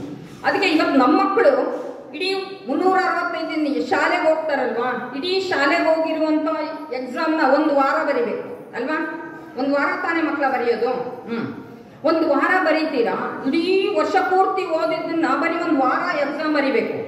ಆದ್ರೆ ಎಕ್ಸಾಮ್ ಅಲ್ಲಿ ಹೋದ ತಕ್ಷಣ ಏನಾಗ್ತದೆ, ನಾನೆಲ್ಲ ಚೆನ್ನಾಗಿ ಓದಿದ್ದೀನಿ ಅಂತ ನಮ್ಮ ಮನಸ್ಸಿಗೆ ಅನ್ಸಿರ್ತದೆ. ಆದ್ರೆ ಎಕ್ಸಾಮ್ ಅಲ್ಲಿ ಹೋದ ತಕ್ಷಣ ಏನಾಗ್ತದೆ, ಕ್ವಶನ್ಗೆ ಆನ್ಸರ್ ಮರ್ತೋಗ್ತದೆ. ಅವಾಗ ಏನನ್ನಿಸ್ತದೆ ಗೊತ್ತಾ, ಅಲ್ಲಿ ಅಪ್ಪ ಅಮ್ಮ ಅಜ್ಜಿ ಶಿಕ್ಷಕರು ಎಲ್ಲರೂ ನಮಗೆ ಯಾರು ಓದ್ಕೊಳ್ರಿ ಬರ್ಕೊಳ್ರಿ ಜಾಣರಾಗ್ರಿ ಬುದ್ಧಿವಂತರಾಗ್ರಿ ನಿಮ್ ಕಾಲ ಮೇಲೆ ನೀವು ನಿಂತ್ಕೊಳ್ರಿ ಜಾಣರಾಗ್ಬೇಕು ಅಂತ ಯಾರು ನಮಗೆ ತಿಳುವಳಿಕೆ ಹೇಳಿದ್ರು ಬುದ್ಧಿವಾದ ಹೇಳಿದ್ರು ಅವರೆಲ್ಲರೂ ಅವಾಗ ನೆನಪಿ ಬರ್ತಾರೆ ಅಲ್ವಾ. ನಮ್ಮ ಮಾಸ್ಟರ್ ಹೇಳ್ತಾ ಇದ್ರು, ಅಪ್ಪ ಅಮ್ಮ ಹೇಳ್ತಾ ಇದ್ರು ಓದ್ಕೋ ಬರ್ಕೊ ಅಂತಿದ್ರು, ಆದ್ರೆ ನಾನು ಅವ್ರ ಮಾತು ಕೇಳಿಲ್ಲ. ಆದ್ರೆ ಈಗ ಈ ಕ್ವಶನ್ಗೆ ಆನ್ಸರೇ ನೆನಪಾಗ್ತಾ ಇಲ್ಲ. ನಮ್ಮ ಮಕ್ಕಳಿಗೆ ಸ್ಮರಣಾಶಕ್ತಿಯ ಒಂದು ಕೊರತೆ ಆಗಿದೆ ಅನ್ನುವಂಥದ್ದು, ಅಥವಾ ಎಲ್ಲೋ ಒಂದ್ ಕಡೆ ಒತ್ತಡ ಬದುಕನ್ನ ಬದುಕ್ತಾ ಇದ್ದಾರೆ ಅನ್ನುವಂಥದ್ದು. ನಾವಿವತ್ತೇನಾಗಿದ್ದೀವಿ, ನಮ್ಮ ಆಸೆ ಆಶೋತ್ತರ ಎಲ್ಲವನ್ನು ಕೂಡ ಮಕ್ಕಳ ಮೇಲೆ ಏರ್ತಾ ಇದ್ದೀವಿ ಅಲ್ವಾ. ನಮ್ಮ ಮಕ್ಕಳಿಗೆ ನೀನು ಏನಾಗ್ಬೇಕು ಅಂತ ಹೇಳಿ ಮಗುವನ್ನ ಕೇಳೋಕ್ಕಿಂತಲೂ ಕೂಡ ನಾವೇ ತಂದೆ ತಾಯಿಗಳಾದಂಥವ್ರು ನೀನು ಇಂಜಿನಿಯರ್ ಆಗ್ಬೇಕು, ಡಾಕ್ಟರ್ ಆಗ್ಬೇಕು, DC ಆಗ್ಬೇಕು, AC ಆಗ್ಬೇಕು ಅಂತೀವಿ ಅಲ್ವಾ. ಅದಕ್ಕೆ ಮಕ್ಕಳ ಮನಸ್ಸಿನಲ್ಲಿ ಎಲ್ಲ ರೀತಿಯಾಗಿರ್ತಕ್ಕಂಥ ಪ್ರತಿಭೆಗಳಿದೆ ಅನ್ನುವಂಥದ್ದು, ಅದನ್ನು ಗುರುತಿಸುವಂತ ಒಂದು ಶಕ್ತಿ ಸಾಮರ್ಥ್ಯವನ್ನ ನಾವು ದೊಡ್ಡವರಾಗಿರ್ತಕ್ಕಂಥವ್ರು ಅರ್ಥಕೋಬೇಕು ಅನ್ನುವಂಥದ್ದು. ಅಂತ ಮಕ್ಕಳಿಗೆ ಉನ್ನತವಾಗಿರುವಂತಹ ಶಿಕ್ಷಣವನ್ನ ಕೊಡುವಂತ ಸಂದರ್ಭದಲ್ಲಿ ತಂದೆ ತಾಯಿಗಳಾಗಿರ್ತಕ್ಕಂಥವ್ರು ತುಂಬಾ ಜವಾಬ್ದಾರಿ ಇದೆ. ನೀವ್ ಹೇಳ್ಬೋದು, ಏನಿಲ್ಲ ನಮ್ಮ ಮಕ್ಕಳಿಗೆ ಶಾಲೆ ಕಳಿಸ್ತೀವಿ, ಒಳ್ಳೆ ಬಟ್ಟೆ ಕೊಟ್ಟಿದ್ದೀವಿ, ಅವ್ರು ಕೇಳಿದ್ದನ್ನೆಲ್ಲ ಕೊಡಿಸ್ತಾ ಇದ್ದೀವಿ, ಆದ್ರೆ ನಮ್ಮ ಮಗ ಹೀಗಾಗ್ಬಿಡ್ತು ಅಂತೇಳಿ ತುಂಬಾ ಜನ ಕೊರಗ್ತೀವಿ ಅಲ್ವಾ. ಕಾರಣ ಯಾರು ಅಂತ ನಮಗೆ ನಾವೇ ಪ್ರಶ್ನೆ ಮಾಡ್ಕೊಳ್ಳೋದಾದ್ರೆ ಎಲ್ಲೋ ಒಂದ್ ಕಡೆ ನಾವೇ ಕಾರಣ ಆಗಿರ್ತೀವಿ ಅಲ್ವಾ. ನಮ್ಮ ಮಕ್ಕಳಿಗೆ ಒಳ್ಳೆ ಬಟ್ಟೆ ಪುಸ್ತಕ ಎಲ್ಲ ಏನ್ ಕೇಳ್ತಾರೋ ಎಲ್ಲವನ್ನೂ ಕೂಡ ಕೊಡಿಸ್ತೀವಿ, ಆದ್ರೆ ನಮ್ಮ ಮಕ್ಕಳು ಹೆಂಗ್ ಓದ್ತಾ ಇದ್ದಾರೆ, ಎಂತವ್ರು ಸಂಘ ಮಾಡ್ತಾರೆ, ಅವ್ರ ಚಲನವಲನ ಗುರುತಿಸಿದೀವ, ಅವ್ರು ಏನ್ ಮಾಡ್ತಾ ಇದ್ದಾರೆ ಅಂತ ನಾವ್ ಯಾವತ್ತಾರು ಗಮನಿಸಿದೀವ ಅಂತ ಕೇಳಿದ್ರೆ ಇಲ್ಲ ನಮ್ಮ ಮಕ್ಕ ಏನು ಅಂತ ನಮಗ್ ಗೊತ್ತು ಅಂತೀವಿ, ಅಥವಾ ನಮ್ಮ ಮಕ್ಕಳ ಬಗ್ಗೆ ಯಾರು ಹೇಳಿದಾಗ ಅವ್ರನ್ನ ನಿಂದಿಸ್ತೀವಿ ಅನ್ನುವಂಥದ್ದು. ಅದಕ್ಕೋಸ್ಕರವಾಗಿ ಮಕ್ಕಳಿಗೆ ಒಳ್ಳೆ ಶಿಕ್ಷಣದ ಜೊತೆಗೆ ಒಳ್ಳೆ ಸಂಸ್ಕಾರವನ್ನ ಕೊಡಬೇಕು ಅನ್ನುವಂಥದ್ದು. 12ನೇ ಶತಮಾನದಲ್ಲಿ ಎಂಥ ಮೌಲ್ಯಯುತವಾಗಿರ್ತಕ್ಕಂಥ ಶಿಕ್ಷಣವನ್ನ ಕೊಟ್ಟಿದ್ರು ಅನ್ನುವಂಥದ್ದು ನಾವು ಆಲೋಚನೆಯನ್ನು ಮಾಡಿದ್ರೆ, ಬಸವೇಶ್ವರರ ಅಕ್ಕನಾಗಮ್ಮ ಅನ್ನುವಂಥದ್ದು, ಅವರ ಮಗ ಚಂದಸ್ವಣ್ಣ ಅನ್ನುವಂಥದ್ದು ನೀವೆಲ್ಲರೂ ಕೂಡ ಕೇಳಿರ್ಬೋದು. ಕಿರಿದಾದ ವಯಸ್ಸಿನಲ್ಲಿ ಹಿರಿದಾದ ಜ್ಞಾನವನ್ನು ಸಂಪಾದನೆಯನ್ನು ಮಾಡಿ ಇಡೀ ಅನುಭವ ಮಂಟಪದ ಒಂದು ಶೂನ್ಯ ಸಿಂಹಾಸನದ ಒಂದು ಗದ್ದುಗೆಯನ್ನ ಹೇರ್ತಾರೆ 3-4ನೇವರಾಗಿ ಅಂತ ಅಂದ್ರೆ ಎಂಥ ಜ್ಞಾನಿ ಎಂಥ ಅನುಭವಿಯಾಗಿರ್ಬೇಕು ಅನ್ನುವಂಥದ್ದು. ಯಾಕ ಆ ಮಗುವಿಗೆ 8ನೇ ವರ್ಷಕ್ಕೆ ಅಷ್ಟೊಂದು ಜ್ಞಾನ ಅನುಭವ ಬಂತು, ಬುದ್ಧಿಮತ್ತೆ ಅಷ್ಟೊಂದು ಯಾಕಿತ್ತು ಅಂತ ಕೇಳೋದಾದ್ರೆ ಸಂಸ್ಕಾರ ಅನ್ನುವಂಥದ್ದು. ನಾನೀಗಾಗಲೇ ಹೇಳಿದ ಹಾಗೆ ವಸ್ತುವಿಗೆ ಯಾವ ರೀತಿಯಾಗಿರ್ತಕ್ಕಂಥ ಸಂಸ್ಕಾರವನ್ನ ಕೊಡ್ತೀವೋ ಹಾಗೆ ಬಸವಣ್ಣನವರು ಅಕ್ಕನಾಗಮ್ಮನವರಿಗೆ ಗರ್ಭದಲ್ಲಿರುವಂತಹ ಶಿಶುವಿಗೆ ಲಿಂಗಧಾರಣೆಯನ್ನು ಮಾಡಿದ್ರು. ನಾವೇನ್ ಮಾಡ್ತೀವಿ, ನಾವು ಯಾವಾಗ ಲಿಂಗಧಾರಣೆಯನ್ನು ಮಾಡಿಸ್ಕೊಳ್ತೀವಿ ಅಂತ ಅಂದ್ರೆ ನಮ್ಮ ಮಕ್ಕಳು ಮದುವೆ ಚಪ್ರದ ದಿನ ನಾವೆಲ್ಲ ಲಿಂಗಧಾರಣೆ ಮಾಡಿಸ್ತೀವಿ ಅಲ್ವಾ. ಅದಕ್ಕೆ ಶರಣರು ಹೇಳ್ತಾರೆ, ಗರ್ಭದಲ್ಲಿರುವಂತಹ ಶಿಶುವಿಗೆ ಲಿಂಗಧಾರಣೆಯನ್ನು ಮಾಡಿಸ್ಬೇಕು. ಯಾವಾಗ ಮಾಡಿಸ್ಬೇಕು? 8ನೇ ತಿಂಗಳಿಗೆ ಮಾಡಿಸ್ಬೇಕು. ಯಾಕೆ ಅಂದ್ರೆ ಮಗು ಪೂರ್ಣಾವಸ್ಥೆಗೆ ಬಂದಿರ್ತದೆ, ಆ ಸಂದರ್ಭದಲ್ಲಿ ಸಂಸ್ಕಾರವನ್ನ ಆ ಲಿಂಗಧಾರಣೆಯನ್ನು ಮಾಡಿಸ್ಬೇಕು. ತದನಂತರ 3 ದಿನ ಅಥವಾ 5 ಗುರುಗಳನ್ನ ಕರೆಸಿ ಅಸ್ತಮಸ್ತಕ ಸಂಯೋಗವನ್ನ ಮಾಡಿ ಆ ಮಗುವಿಗೆ ಮತ್ತೆ ಲಿಂಗಧಾರಣೆಯನ್ನು ಮಾಡಿಸ್ಬೇಕು. ಆ ಲಿಂಗವನ್ನ ತಾಯಿ ಪೂಜೆ ಮಾಡ್ತಾ ಇರಬೇಕು. ತದನಂತರ ಆ ಮಗು 8 ಅಥವಾ 10 ವರ್ಷಕ್ಕೆ ಬಂದಾಗ ಲಿಂಗ ದೀಕ್ಷೆಯನ್ನು ಕೊಡಿಸ್ಬೇಕು. ಲಿಂಗ ಧಾರಣೆಯೇ ಬೇರೆ, ಲಿಂಗ ದೀಕ್ಷೆಯೇ ಬೇರೆ ಅನ್ನುವಂಥದ್ದು. ನಾವೆಲ್ಲರೂ ಏನ್ ಮಾಡ್ತಾ ಇದ್ದೀವಿ ಅಂತ ಅಂದ್ರೆ, ದೊಡ್ಡವರಾದ್ಮೇಲೆ ಆ ಲಿಂಗ, ಸಂಸ್ಕಾರ, ಸಂಸ್ಕೃತಿ, ಧರ್ಮ ಅಂತ ಹೇಳಿದ್ರೆ ಯಾರು ಕೇಳಲ್ಲ ಅಲ್ವಾ? ಅದಕ್ಕೆ ಹೇಳ್ತಾರೆ ಅನುಭಾವಿಗಳು, ಗಿಡವಾಗಿ ಬಗ್ಗದ್ದು ಮರವಾಗಿ ಬಗ್ಗೀತೆ ಅಂತೇಳಿ. ಅದಕ್ಕೆ ಬಾಲ್ಯದಲ್ಲಿ ಮಕ್ಕಳಿಗೆ ಒಳ್ಳೆ ಯಾವ ರೀತಿ ಶಿಕ್ಷಣವನ್ನ ಕೊಡ್ತೀವೋ ಆ ರೀತಿಯಾಗಿರ್ತಕ್ಕಂಥ ನಮ್ಮ ಮಕ್ಕಳು ಬೆಳೀತಾವೆ ಅನ್ನುವಂಥದ್ದು. ಅದಕ್ಕೆ ಉದಾಹರಣೆಗೆ ನೋಡಿ, ಒಂದು ಬೀಜವನ್ನ ಹಾಕಿ ಸಸಿಯನ್ನ ಹಾಕ್ತಿವಿ, ಸುಮ್ಮನೆ ಅದು ಹೆಂಗ್ ಬೇಕು ಹಂಗ ಅದನ್ನ ಬೆಳೆಯೋಕ್ ಬಿಟ್ರೆ ಅದು ಹೆಂಗೆಂಗೋ ಬೆಳ್ಕೊಂಡು ಹೋಗ್ಬಿಡುತ್ತೆ. ಸುಮ್ಮನೆ ಒಂದು ಪಕ್ಕದಲ್ಲಿ ಒಂದು ಕಡ್ಡಿ ನೆಟ್ಟು ಒಂಚೂರು ದಾರ ಕಟ್ಟಿದ್ರೆ ಸಾಕು, ನಾವ್ ಹೆಂಗ್ ಹೇಳ್ತೀವೋ ಅದು ಹಂಗ್ ಬೆಳ್ಕೊಂಡು ಹೋಗ್ತದೆ. ಹಾಗೆ ಬದುಕು, ಹಾಗೆ ಜೀವನ ಅನ್ನುವಂಥದ್ದು. ಅದಕ್ಕೆ ನಮ್ಮ ಮಕ್ಕಳಿಗೆ ಆ ರೀತಿಯಾಗಿರುವಂತಹ ಶಿಸ್ತುಬದ್ಧವಾಗಿರುವಂತಹ ಜೀವನವನ್ನ ಕಲಿಸ್ಬೇಕು ಅನ್ನುವಂಥದ್ದು. ಹಾಗೆ ಬಸವಣ್ಣನವರು ಗರ್ಭದಲ್ಲಿರುವಂತಹ ಶಿಶುವಿಗೆ ಆ ಲಿಂಗ ಧಾರಣೆಯನ್ನು ಮಾಡಿಸಿ, ಬಸವಣ್ಣನವರಿಗೆ ಜ್ಞಾನ, ಅನುಭವ ಎಲ್ಲವನ್ನು ಕೂಡ ಬೋಧನೆಯನ್ನ ಮಾಡ್ತಾ ಇದ್ರು. ಅದಕ್ಕಿಂತ ಮುಂಚಿತವಾಗಿ ಅಕ್ಕನಾಗಮ್ಮ ಗರ್ಭದಲ್ಲಿರುವಂತಹ ಶಿಶುವಿಗೆ ಲಿಂಗ ಧಾರಣೆಯನ್ನು ಮಾಡಿಸ್ಕೊಂಡ ತಕ್ಷಣ ಅವರು ಆ ಸಂದರ್ಭದಲ್ಲಿ ನೀವು ಅನ್ಬೋದು, ಮಕ್ಕಳಿಗೆ ಏನಾದ್ರು ಹೇಳಿದ್ರೆ ಮಕ್ಕಳಿಗೆ ಗೊತ್ತಾಗಲ್ಲ, ಚಿಕ್ಕವರು, ತಿಳುವಳಿಕೆ ಇಲ್ಲ. ಗರ್ಭದಲ್ಲಿರುವಂತಹ ಶಿಶುವೆ 8ನೇ ತಿಂಗಳಿಗೆ ತಾಯಿ ಹೇಳುವುದನ್ನ, ಕೇಳುವುದನ್ನ, ಪ್ರಸಾದ ಮಾಡುವುದನ್ನ ಎಲ್ಲವನ್ನೂ ಕೂಡ ಗ್ರಹಿಸುವಂತ ಶಕ್ತಿ ಆ 8 ತಿಂಗಳಿಗೆ ಮಗುವಿಗೆ ಅದೆಲ್ಲವೂ ಕೂಡ ಗ್ರಹಿಕಾ ಶಕ್ತಿ ಇರ್ತದೆ. ಅದಕ್ಕೋಸ್ಕರವಾಗಿ ಆ ಸಂದರ್ಭದಲ್ಲೇ ಲಿಂಗ ಧಾರಣೆಯನ್ನು ಮಾಡಿಸ್ಬೇಕು ಅನ್ನುವಂಥದ್ದು. ಬಸವಣ್ಣನವ್ರಿಗೂ ಕೂಡ ಅದೇ ರೀತಿಯಾಗಿ ಮಾಡಿಸಿದ್ರು ಅನ್ನುವಂಥದ್ದು. ಬಸವಣ್ಣನವರು ಆ ರೀತಿಯಾಗಿರ್ತಕ್ಕಂಥ ದೀಕ್ಷೆಯನ್ನ ಏನಾದ್ರು ಅವರಿಗೆ ಬಾಲ್ಯದಲ್ಲಿ ಆ ವ್ಯವಸ್ಥೆ ಇದ್ದಿದ್ರೆ ಅವರು ಹಾಗೆ ಮಾಡ್ತಿದ್ರೇನೋ. ಆದ್ರೆ ಅವರು ಶೈವ ಬ್ರಾಹ್ಮಣರು, ಕಮ್ಮೆ ಕುಲದ ಶೈವ ಬ್ರಾಹ್ಮಣರಾಗಿದ್ರಿಂದ ಅವರಿಗೆ ಜನಿವಾರ ಸಂಸ್ಕಾರವನ್ನ ಮಾಡಿದ್ರು ಬಸವಣ್ಣವ್ರಿಗೆ ಅನ್ನುವಂಥದ್ದು. ಆದ್ರೆ ಅವರಲ್ಲಿ ಯಾಕೆ ಮಾಡ್ತಾರಪ್ಪ ಅಂದ್ರೆ 8ನೇ ವರ್ಷಕ್ಕೆ ಮುಂಜಿ ಅಂತ ಮಾಡ್ತಾರೆ. ಇಡೀ ಬಂಧು ಬಳಗ, ನೆಂಟರು, ಇಷ್ಟು ಎಲ್ಲರನ್ನು ಸೇರಿಸಿ ಅವ್ರ ಮಗನಿಗೆ ಮುಂಜಿ ಮಾಡೋದಕ್ಕೆ ಹೇಳ್ತಾರೆ. ನೋಡ್ರಿ, ನಮ್ಮ ಮಕ್ಕಳನ್ನ ನಾವೆಲ್ಲ ನಾವ್ ಹೇಳ್ದಾಗೆ ಕೇಳಬೇಕು ಅಂತ ಹೇಳ್ತೀವಿ, ಆದ್ರೆ ಕೇಳಬೇಕು ನಿಜ. ಆದ್ರೆ ಮಕ್ಕಳ ಜ್ಞಾನ ಮತ್ತೆ ವಿಚಾರ ಚಿಂತನೆ, ಆಲೋಚನೆಯನ್ನು ಕೂಡ ನಾವು ಕೂಡ ತಾಳ್ಮೆಯಿಂದ ಅದನ್ನ ಸ್ವೀಕಾರ ಮಾಡಬೇಕು ತಂದೆ ತಾಯಿಗಳು ಆದವರು ಅನ್ನೋದಕ್ಕೆ ಬಸವಣ್ಣನವರ ಬಾಲ್ಯವೇ ಒಂದು ಉದಾಹರಣೆ. ಬಸವಣ್ಣ ಕಿರಿದಾದ ವಯಸ್ಸಿನಲ್ಲಿಯೇ ತನ್ನ ತಂದೆಗೆ 16 ಪ್ರಶ್ನೆಗಳನ್ನ ಕೇಳ್ತಾರೆ. ಪ್ರಾರಂಭಿಕ ಹಂತದಲ್ಲಿ ಯಾವ ಪ್ರಶ್ನೆ ಅಂತ ಕೇಳೋದಾದ್ರೆ ಬಸವಣ್ಣನ ತಂದೆ ಹೇಳ್ತಾರೆ, ನೋಡಪ್ಪ ಇವತ್ತು ನಿನಗೆ ಜನಿವಾರ ಸಂಸ್ಕಾರವನ್ನ ಕೊಡ್ತೀವಿ, ಇವತ್ತು ನಿನಗೆ ಮುಂಜಿ ಇದೆ, ನೀನು ಮನೆ ಬಿಟ್ಟು ಎಲ್ಲೂ ಹೋಗೋ ಆಗಿಲ್ಲ ಅಂತ. ಹಾಗಂದ ತಕ್ಷಣ ಬಸವಣ್ಣವ್ರಿಗೆ ಅನಿಸುತ್ತೆ, ಅಪ್ಪ ನನಗೆ ಜನಿವಾರ ಸಂಸ್ಕಾರನ, ಹಾಗಾದ್ರೆ ನನ್ನ ಅಕ್ಕನಿಗೆ ಯಾಕೆ ಕೊಟ್ಟಿಲ್ಲ, ನನಗಿಂತ ದೊಡ್ಡವಳಲ್ಲ ನೀವು, ನನ್ನ ಅಕ್ಕನಿಗೆ ಕೊಡ್ಬೋದಲ್ಲ ಅಂತ ಕೇಳಿದಾಗ ನಾವು ಹೆಣ್ಮಕ್ಳಿಗೆ ಯಾವುದೇ ರೀತಿಯಾಗಿರುವಂತಹ ಸಂಸ್ಕಾರವನ್ನ ಕೊಡೋದಿಲ್ಲ ಅಂತಾರೆ. ಹಾಗಾದ್ರೆ ಆ ಬಸವಣ್ಣ ಅವ್ರ ತಂದೆಗೆ 16 ಪ್ರಶ್ನೆಗಳನ್ನು ಕೇಳ್ತಾರೆ. ಹೌದಾ, ಹೆಣ್ಮಕ್ಳು ಶೂದ್ರ, ಹಾಗಾದ್ರೆ ಹೆಣ್ಮಕ್ಳಿಗೆ ಕೊಡಲ್ವಾ? ಹಾಗಾದ್ರೆ ಅಂತ ನೀನು ಹೆಣ್ಣು ಶೂದ್ರಳು ಅನ್ನೋದಾದ್ರೆ ಆ ನನ್ನ ತಾಯಿನೂ ಕೂಡ ಹೆಣ್ಣಲ್ವೇ, ಅಂತ ಅವ್ರ ಹೊಟ್ಟೆಯಲ್ಲಿ ಹುಟ್ಟಿರೋ ನಾನು ಶೂದ್ರ ಅಲ್ವೇ ಅಂತೇಳಿ ಈಗ 16 ಪ್ರಶ್ನೆಗಳನ್ನ ಕೇಳ್ತಾ ಹೋಗ್ತಾರೆ ಬಸವಣ್ಣವರು. ಕೇಳಿದ ತಕ್ಷಣ ನಾವೇನ್ ಮಾಡ್ತೀವಿ, ಮಕ್ಕಳು ಕೇಳೋಂಥ ಪ್ರಶ್ನೆಗೆ ದೊಡ್ಡವ್ರು ಗೊತ್ತಿದ್ರೆ ಸರಿ, ಇಲ್ಲ ಅಂದ್ರೆ ಏನ್ ಮಾಡ್ತೀವಿ, ನಿನಗೇನು ಗೊತ್ತಾಗಲ್ಲ, ನೀನು ಸುಮ್ಮನೆ ಇರೋದು. ಯಾಕೆಂದ್ರೆ ಆ ಪ್ರಶ್ನೆಗೆ ನಮ್ಮ ಹತ್ರ ಉತ್ತರ ಇರಲ್ವಲ್ಲ, ಅದಕ್ಕೆ ನಾವು 16 ಪ್ರಶ್ನೆಯನ್ನು ಕೇಳ್ತಾರೆ. ಹಾಗಾದ್ರೆ ನಮ್ಮನು ಕೂಡ ಹೆಣ್ಣಲ್ವೇ, ಆಕೆನೂ ಶೂದ್ರಳು ಅಂತೀರಾ, ಹಾಗಾದ್ರೆ ಆಕೆ ಹೊಟ್ಟೆಯಲ್ಲಿ ಹುಟ್ಟಿರೋ ನಾನು ಶೂದ್ರನಲ್ವೇ ಅಂತ ಕೇಳ್ತಾರೆ. ಅಲ್ಲಿರುವಂತ ಎಲ್ಲ ವಿಪ್ರರು ಕೂಡ ಹೇಳ್ತಾರೆ, ಏನ್ರಿ ಮಾದರಸರೇ, ನಿಮ್ಮ ಮಗ ಬುದ್ಧಿ ಮೀರಿದ ಪ್ರಶ್ನೆಗಳನ್ನೆಲ್ಲ ಕೇಳ್ತಾನಲ್ಲ, ಅವನಿಗೆ ಸ್ವಲ್ಪ ನೀವು ಬುದ್ಧಿ ಹೇಳಿ ಅಂತೇಳಿ. ಹಾಗೆ ಬಸವಣ್ಣನವರು ತನ್ನ ತಂದೆ ಕೇಳುವಂತಹ 16 ಪ್ರಶ್ನೆಗಳಿಗೆ ಉತ್ತರವನ್ನ ಕೊಡ್ತಾ ಬಸವಣ್ಣವರು ಒಂದು ಮಾತು ಹೇಳ್ತಾರೆ, ಅಪ್ಪ ನೀವೇನಾದ್ರೂ ಸಂಸ್ಕಾರವನ್ನ ಕೊಡೋದಾದ್ರೆ ಈ ಜಗತ್ತಿನಲ್ಲಿ ಹೆಣ್ಣು ಗಂಡು ಹಿರಿಯ ಕಿರಿಯ ಅನ್ನುವಂಥ ಯಾವುದೇ ರೀತಿಯ ತಾರತಮ್ಯ ಮಾಡಲಾರದ ಹಾಗೆ ಸರ್ವರಿಗೂ ಸಮಬಾಳು ಸರ್ವರಿಗೂ ಸಮಪಾಲು ಅನ್ನೋ ಹಾಗೆ ನಮ್ಮ ಮಕ್ಕಳಿಗೂ ಕೂಡ ದೀಕ್ಷೆಯನ್ನ ಕೊಡೋದಾದ್ರೆ, ಆ ಸಂಸ್ಕಾರವನ್ನ ಕೊಡೋದಾದ್ರೆ ನಾನು ತಗೊಂತೀನಿ, ಇಲ್ಲಾಂದ್ರೆ ನನಗೆ ಬೇಡ ಅಂತ ಹೇಳ್ಬಿಟ್ಟು ತಿರಸ್ಕಾರ ಮಾಡಿ ಹೋಗ್ತಾರೆ ಅಲ್ವಾ. ಇದೆಲ್ಲವನ್ನು ಕೂಡ ನಾವು ಕೇಳಿದ್ದೀವಿ. ಹಾಗೆ ಗರ್ಭದಲ್ಲಿರುವಂತ ಶಿಶುವಿಗೆ ಆದ್ರೆ ಚನ್ನಬಸವಣ್ಣನವರಿಗೆ ಕೊಟ್ಟಂತ ಸಂದರ್ಭದಲ್ಲಿ ಚನ್ನಬಸವಣ್ಣ ಎಷ್ಟು ಜ್ಞಾನಿ, ಎಂತ ಅನುಭವಿಯಾಗಿದ್ರು ಅಂದ್ರೆ ಎಲ್ಲರೂ ಕೂಡ ಅನುಭವ ಮಂಟಪದಲ್ಲಿ ಒಂದಲ್ಲ ಒಂದು ರೀತಿಯಾಗಿರ್ತಕ್ಕಂಥ ಜ್ಞಾನ, ಅನುಭವ, ವಿಚಾರ ಚಿಂತನೆ, ಆಲೋಚನೆ ಉಳ್ಳವರಾಗಿದ್ರು ಅನ್ನುವಂಥದ್ದು. ಒಂದು ಸಲ ಏನಾಗ್ತದೆ, ಸಿದ್ದರಾಮೇಶ್ವರರು ಸೊನ್ನಲಿಗಿ ಅಂದ್ರೆ ಮೊದಲು ನಮ್ಮ ಕರ್ನಾಟಕದಲ್ಲಿತ್ತು, ಈಗ ಮಹಾರಾಷ್ಟ್ರಕ್ಕೆ ಸೇರಿದೆ, ಅದು ಸೊನ್ನಲಿಗಿ ಅಂತಾರೆ, ಸೊಲ್ಲಾಪುರ ಅನ್ನುವಂಥದ್ದನ್ನು ಕೂಡ ಹೇಳ್ತಾರೆ.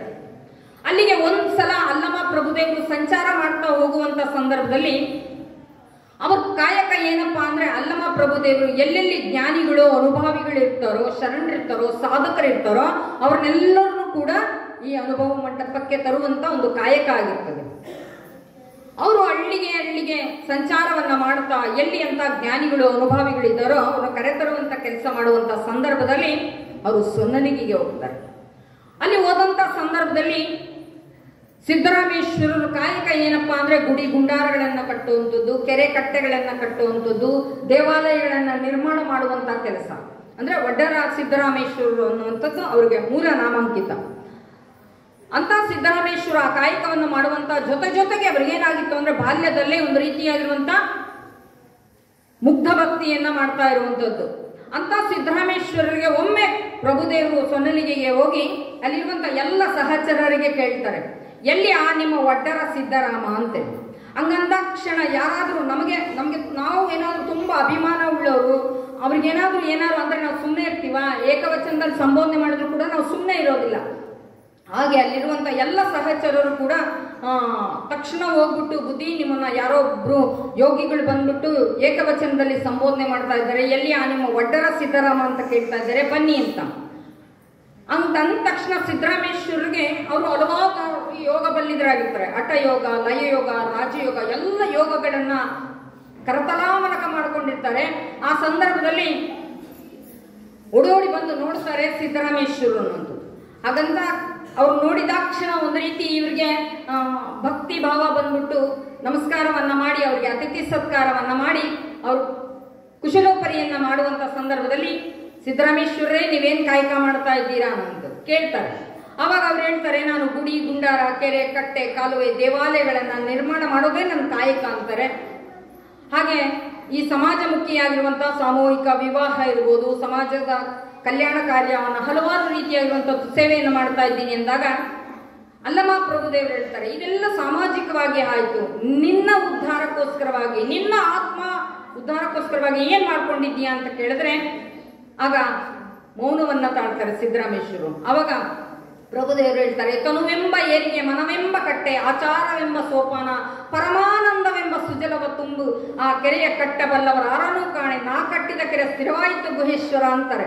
ಅವಾಗ ಸಿದ್ದರಾಮೇಶ್ವರ ಒಂದು ಆಶ್ಚರ್ಯ ಆಗ್ತದೆ, ಇದೆಂತ ಕೆರೆಯಪ್ಪ, ತನುವೆಂಬ ಏರಿಗೆ, ಮನವೆಂಬ ಕಟ್ಟೆ, ಇದೇನು ವಿಶೇಷವಾಗಿರ್ತಕ್ಕಂಥ ಕೆರೆಯನ್ನ ಹೇಳ್ತಾ ಇದ್ದಾರೆ ಅಂತೇಳಿ ಈ ರೀತಿಯಾಗಿರ್ತಕ್ಕಂಥ ಆಧ್ಯಾತ್ಮಿಕವಾಗಿರುವಂತಹ ವಿಚಾರ ಚಿಂತನೆಯನ್ನ ಕೇಳ್ತಾ ಅವರಂತಾರೆ, ಭೌತಿಕವಾಗಿರುವಂತ ಕೆರೆ ಕಟ್ಟೆ ಕಾಲುವೆಗಳನ್ನ ಕಟ್ತಾ ಇದ್ದೀರಾ, ನಿಮ್ಗೆ ಇನ್ನೂ ಆಧ್ಯಾತ್ಮಿಕವಾಗಿರುವಂತಹ ಸಾಧನೆಯನ್ನ ಮಾಡಿರುವಂಥವ್ರು, ಸಿದ್ಧಿಯನ್ನ ಪಡ್ಕೊಂಡಿರುವಂಥವ್ರು, ನೀವು ಈ ಎಲ್ಲ ಯೋಗ ಸಾಧನೆ ಸಿದ್ಧಿ ಪರಿಪೂರ್ಣ ಆಗ್ಬೇಕು ಅಂದ್ರೆ ಶಿವಯೋಗ ಸಾಧನೆಯನ್ನ ಮಾಡಬೇಕು ಅಂತಾರೆ. ಆ ಶಿವಯೋಗದ ರಹಸ್ಯವನ್ನ ಭೇದಿಸಿ ನಿಮಗೆ ಶಿವಯೋಗವನ್ನ ಸಾಧನೆ ಮಾಡೋದಕ್ಕೆ ನಿಮಗೆ ಎಲ್ಲಾ ರೀತಿಯಾಗಿರ್ತಕ್ಕಂಥ ಅವಕಾಶ, ನೀವು ಅನುಭವ ಮಂಟಪಕ್ಕೆ ಬರಬೇಕು ಅಂತ ಹೇಳಿದಾಗ ಕರ್ಕೊಂಡು ಬರ್ತಾರೆ. ಬಂದಂತ ಸಂದರ್ಭದಲ್ಲಿ ಬಸವಣ್ಣನವರು ಮುಗಿದ ತಲೆ ಮುಗಿದ ಕೈಯಾಗಿ ಬಂದವ್ರನ್ನೆಲ್ಲರೂ ಕೂಡ ಮಹಾಮನೆಗೆ ಕರ್ಕೊಂಡಂತವ್ರು. ಬಸವಣ್ಣನವರು ಕಾಯಕದಲ್ಲಿ ತೊಡಗಿರುವಂತಹ ಒಂದು ಸಂದರ್ಭದಲ್ಲಿ ಅಲ್ಲಿರೋರೆಲ್ಲರಿಗೂ ಕೂಡ ಪ್ರಭುದೇವರು ಹೇಳ್ತಾರೆ, ನೋಡ್ರಿ ಇವರು ಸೊನ್ನಲಿಗೆಯಿಂದ ಬಂದಿದ್ದಾರೆ ಸಿದ್ದರಾಮೇಶ್ವರರು ಅಂತೇಳಿ. ಆದ್ರೆ ತಕ್ಷಣ ಅಲ್ಲಿಗೆ ಚನ್ನಬಸವಣ್ಣವ್ರು ಬಂದು ಆ ಬಾಗಿಲಲ್ಲಿ ಒಳಗೆ ಬರಬೇಡಿ ಅಂತ ಹೇಳಿ ತಡೆ ಹಾಕ್ತಾರೆ. ಯಾಕಪ್ಪ ಅಂದ್ರೆ ಅವರ ಎದೆ ಮೇಲೆ ಗುರುಕೊಟ್ಟ ಲಿಂಗ ಇರೋದಿಲ್ಲ, ಅದಕ್ಕೋಸ್ಕರ. ತಕ್ಷಣ ತಡೆ ಹಿಡಿದ ತಕ್ಷಣ ಯಾಕೆ ಅಂತ ಪ್ರಶ್ನೆಯನ್ನು ಮಾಡ್ತಾರೆ ಸಿದ್ದರಾಮೇಶ್ವರರು. ಅವಾಗ ಹೇಳ್ತಾರೆ, ನಿನ್ನ ಲಿಂಗವನ್ನ ತೋರಿಸಿ ಅಂತ ಹೇಳಿದಾಗ, ಏನು ಲಿಂಗ ತಾನೇ ನಿನಗೆ ಬೇಕು ಅಂತ ಹೇಳಿ ಅವರು ಹಠಯೋಗ ಲಯಯೋಗ ಸಿದ್ಧಿಸ್ಕೊಂಡಿರೋರಾಗಿದ್ರಿಂದ ಈ ದೇಹ ಸುಮ್ಮನೆ ಹಿಂಗ್ ಕಂಪನ ಮಾಡಿದ ಕ್ಷಣ ಸ್ಥಾವರ ಲಿಂಗಗಳು ಬಿಡ್ತವೆ. ಸ್ಥಾವರ ಲಿಂಗಗಳು ಬಿದ್ದ ಕ್ಷಣ ಚನ್ನಬಸವಣ್ಣರು ಹೇಳ್ತಾರೆ, ಈ ಲಿಂಗ ನಾನು ಕೇಳಲಿಲ್ಲ, ನಮ್ಮೂರಿನ ಡೊಂಬ್ರವಾಗ ಉದುರಿಸ್ತಾ ನಿಂತ ಲಿಂಗ ಈ ಲಿಂಗ ಅಲ್ಲ, ನೀನು ಗುರು ಕೊಟ್ಟ ಲಿಂಗ, ನಿನ್ನ ಅರಿವಿನ ಕುರುವಾಗಿರುವಂತ ಇಷ್ಟಲಿಂಗ, ನೀನು ದೀಕ್ಷೆಯನ್ನು ಪಡ್ಕೊಂಡಿದ್ಯಲ್ಲ ಆ ಲಿಂಗವನ್ನ ತೋರಿಸು ಅಂತ ಹೇಳಿ 10 ಹಲವು ಪ್ರಶ್ನೆಗಳನ್ನ ಕೇಳಿದಾಗ ಸಿದ್ದರಾಮೇಶ್ವರರು ಮೌನವನ್ನ ತಾಳ್ತಾರೆ. ಆಗ ಆ 8 ವರ್ಷದ ಮಗು ಕೇಳುವಂತ ಜ್ಞಾನಿ ಅನುಭವ ಆಗಿರುವಂತಹ ಸಿದ್ದರಾಮೇಶ್ವರಿಗೆ ಬಹಳ ಸಂತೋಷ, ಆನಂದ ಆಗ್ತದೆ. ಅವರು ಅಲ್ಲಿದ್ದವರೆಲ್ಲರಿಗೂ ಕೂಡ ಹೇಳ್ತಾರೆ, ನಾನು ದೀಕ್ಷೆ ಅಂತ ತಗೊಳ್ಳೋದಾದ್ರೆ ಈ ಚನ್ನಬಸವಣ್ಣನ ಕಡೆಯಿಂದನೇ ನಾನು ದೀಕ್ಷೆಯನ್ನ ಪಡಿತೀನಿ ಅಂತೇಳಿ ದೀಕ್ಷೆಯನ್ನ ಪಡ್ಕೊಂಡು ಜ್ಞಾನ ಅನುಭವವನ್ನೆಲ್ಲವನ್ನು ಕೂಡ ಸಂಪಾದನೆಯನ್ನು ಮಾಡಿಕೊಂಡು ಮತ್ತೆ ಅವರು ಸೊನ್ನಲಿಗೆಗೆ ಹೋಗ್ತಾರೆ ಅನ್ನುವಂಥದ್ದು. ಅವ್ರ ಜೊತೆ ಆವಿನಾಳ ಕಲ್ಲಯ್ಯ ಅಂತ ಹೇಳ್ತಾರೆ. ಅವರು ಬಂಗಾರದ ಕೆಲಸ ಮಾಡೋರು. ಆ ಕುಸರಿ ಕೆಲಸ ಮಾಡುವಂಥವ್ರು, ಅವರು ಕೂಡ ಅವರ ಜೊತೆಗೆ ಇದ್ದು ಆ ಇಬ್ಬರು ಕೂಡ ಸೇರಿ ಅಲ್ಲಿ ಕಲ್ಯಾಣ ಕಾರ್ಯವನ್ನ ಮಾಡ್ತಾ ಇರ್ತಾರೆ. ಅವರು ಬಂದಂಥವ್ರೆಲ್ಲರಿಗೂ ಕೂಡ ಸೊನ್ನಲಿಗೆ ಬಂದಂಥವರೆಲ್ಲರೂ ಕೂಡ ಶಿವಯೋಗ ಸಾಧನೆಯನ್ನು ಮಾಡೋದಕ್ಕೆ ಇಷ್ಟಲಿಂಗ ಧಾರಣೆಯನ್ನು ಮಾಡಿ ಅವರಿಗೆ ಆ ಜ್ಞಾನ ಮತ್ತೆ ಅನುಭವವನ್ನ ಎಡೆ ಮಾಡ್ತಾ ಹೋಗ್ತಾರೆ ಅನ್ನೋದು. ಇದೆಲ್ಲವೂ ಕೂಡ ಎಂದವರು ಹಾಗಾದ್ರೆ ಎಲ್ಲರಿಗೂ ಕೂಡ ಬಂದ ತಕ್ಷಣ ಲಿಂಗ ಕಟ್ತಿದ್ರ ಅಂತ ಕೇಳಿದ ಇಲ್ಲ, ಅವರಿಗೆ ಭಕ್ತಿ ಜ್ಞಾನ ಅನುಭವ ಸಂಸ್ಕಾರವನ್ನ ಕೊಟ್ಟು ತದನಂತರ ಇಷ್ಟಲಿಂಗವನ್ನ ಅವರಿಗೆ ದೀಕ್ಷೆಯನ್ನ ಅಥವಾ ಲಿಂಗಧಾರಣೆಯನ್ನ ಮಾಡುವಂತ ಒಂದು ಕಾಯಕವನ್ನ ಮಾಡ್ತಾ ಇದ್ರು. ಹಾಗೆ 12ನೇ ಶತಮಾನದಲ್ಲಿ ಅಲ್ಲಿ ಎಲ್ಲರೂ ಕೂಡ ಲಕ್ಷದ ಮೇಲೆ 96,000 ಜನ ಶರಣರಿದ್ದು 770 ಜನ ಅಮರಗಣಗಳಿದ್ರು ಅನ್ನುವಂಥದ್ದು. ಅವರೆಲ್ಲರೂ ಕೂಡ ಸೇರಿ ಏನ್ ಮಾಡಿದ್ರಪ್ಪ ಅಂದ್ರೆ ಬೆಳಗಿಂದ ಒಬ್ಬೊಬ್ಬರು ಒಂದೊಂದು ರೀತಿಯಾಗಿರ್ತಕ್ಕಂಥ ಕಾಯಕವನ್ನ ಕೈಗೊಂಡಿದ್ರು ಅನ್ನೋದು. ಅಲ್ಲಿ ಶರಣರು ನಾನು ರಾಜ, ನಾನು ಬಡವ, ನಾನು ಶ್ರೀಮಂತ, ನಾನು ಹೆಣ್ಣು ಗಂಡು ಯಾವುದೇ ರೀತಿಯಾಗಿರ್ತಕ್ಕಂಥ ತಾರತಮ್ಯ ಇರಲಿಲ್ಲ ಅನ್ನೋದು. ಇವತ್ತಿನ ದಿನಮಾನಗಳಲ್ಲಿ ನಾವು ನೋಡಿದ್ರೆ ಮಹಿಳೆಯರಿಗೆ ಎಷ್ಟು % ಕೊಟ್ಟಿರ್ಬೋದು? 33 ಅಂತಾರೆ ಅಲ್ವಾ. ಬಸವಣ್ಣನವರು ಅಂದಿನ 12ನೇ ಶತಮಾನದಲ್ಲಿ 100ಕ್ಕೆ 100 ಕೊಟ್ಟಿದ್ರು ಅನ್ನುವಂಥದ್ದು. ಯಾಕೆ ಹೇಳ್ತಾ ಇದ್ದೀನಪ್ಪ ಅಂದ್ರೆ 12ನೇ ಶತಮಾನದಲ್ಲಿ ಆ ಅನುಭವ ಮಂಟಪದಲ್ಲಿ ಕೂತಂತ ಸಂದರ್ಭದಲ್ಲಿ ಪುರುಷರೇ ಅಷ್ಟೇ ಇರಲಿಲ್ಲ, ಮಹಿಳೆಯರು ಕೂಡ ಅಲ್ಲಿದ್ರು ಅನ್ನುವಂಥದ್ದು. ಎಂತೆಂಥ ವಚನಗಳನ್ನ ಬರೆದ್ರು. ಕಾಯಕದ ಬಗ್ಗೆ ಇರ್ಬೋದು, ದಾಸೋಹದ ಬಗ್ಗೆ ಇರ್ಬೋದು, ವ್ರತದ ಬಗ್ಗೆ ಇರ್ಬೋದು, ಅವರದೇ ಆಗಿರ್ತಕ್ಕಂಥ ಅನುಭವದಲ್ಲಿ ವಚನಗಳನ್ನ ಎಡೆ ಮಾಡ್ತಾ ಹೋದ್ರು ಅನ್ನುವಂಥದ್ದು. ಅದರಲ್ಲಿ ಎಲ್ಲರಿಗಿಂತಲೂ ಕೂಡ ಅಗ್ರಗಣ್ಯರಾಗಿರುವಂತವರು, ವಿಶ್ವದಲ್ಲಿ ಮೊದಲ ವಚನಕಾರ್ತಿ ಎನಿಸ್ಕೊಂಡಿರುವುದು, ನಿಮ್ಮೆಲ್ಲರಿಗೂ ಕೂಡ ಆದರ್ಶಮಯವಾಗಿರುವಂತ ವೈರಾಗ್ಯದ ತವನಿರಿ ಎನಿಸ್ಕೊಂಡಿರುವಂತ ಅಕ್ಕ ಮಹಾದೇವಿಯವರು. ಅದೇ ರೀತಿಯಾಗಿರ್ತಕ್ಕಂಥ ಸಾಧನೆ ಮಾಡಿರುವಂತ ಇನ್ನೊಬ್ಬ ಶರಣೆ ಯಾರಾದರೂ ಇದ್ರೆ ಅದು ಗೊಂತಾದೇವಿ ಎನ್ನುವಂಥದ್ದು. ಆಕೆಯೂ ಕೂಡ ಭಗವಂತನಲ್ಲಿ ಒಬ್ಬ ರಾಜನ ಮಗಳಾಗಿದ್ರೂ ಕೂಡ ಭಗವಂತನಲ್ಲಿ ಅಷ್ಟೊಂದು ಭಕ್ತಿ ಇತ್ತು ಅನ್ನುವಂಥದ್ದು. ಅದಕ್ಕೋಸ್ಕರವಾಗಿ ಅದಕ್ಕೆ ಬಸವಣ್ಣವರು ಒಂದ್ ಕಡೆ ಹೇಳ್ತಾರೆ, ಭಕ್ತಿಗೆ ಅನುಭವವೇ ಬೀಜ ಕಾಣಿರೋ, ಭಕ್ತಿಗೆ ಅನುಭವವೇ ಆಚಾರ ಕಾಣಿರೋ, ಅನುಭವವಿಲ್ಲದವರ ಭಕ್ತಿ ಭಕ್ತಿದ ಕೆರೆಯಂತೆ ಅಂತ ಹೇಳ್ತಾರೆ. ಅಂತ ಅನುಭವವನ್ನ ಪಡ್ಕೋಬೇಕು. ಸುಮ್ಮನೆ ನನಗೆ ಭಕ್ತಿ ಇದೆ, ವೈರಾಗ್ಯ ಇದೆ, ಜ್ಞಾನ ಇದೆ ಅನ್ನೋಕ್ಕಿಂತಲೂ ಕೂಡ ಅದನ್ನ ಪ್ರತಿಪಾದಿಸ್ಬೇಕು, ಅದನ್ನ ತನ್ನದಾಗಿಸ್ಕೊಡ್ಬೇಕು, ಅದನ್ನ ಕರಗತ ಮಾಡ್ಕೊಂಡಿರ್ಬೇಕು ಅಂತ ಹೇಳ್ತಾರೆ ಶರಣರು ಅನ್ನೋಂಥದ್ದು.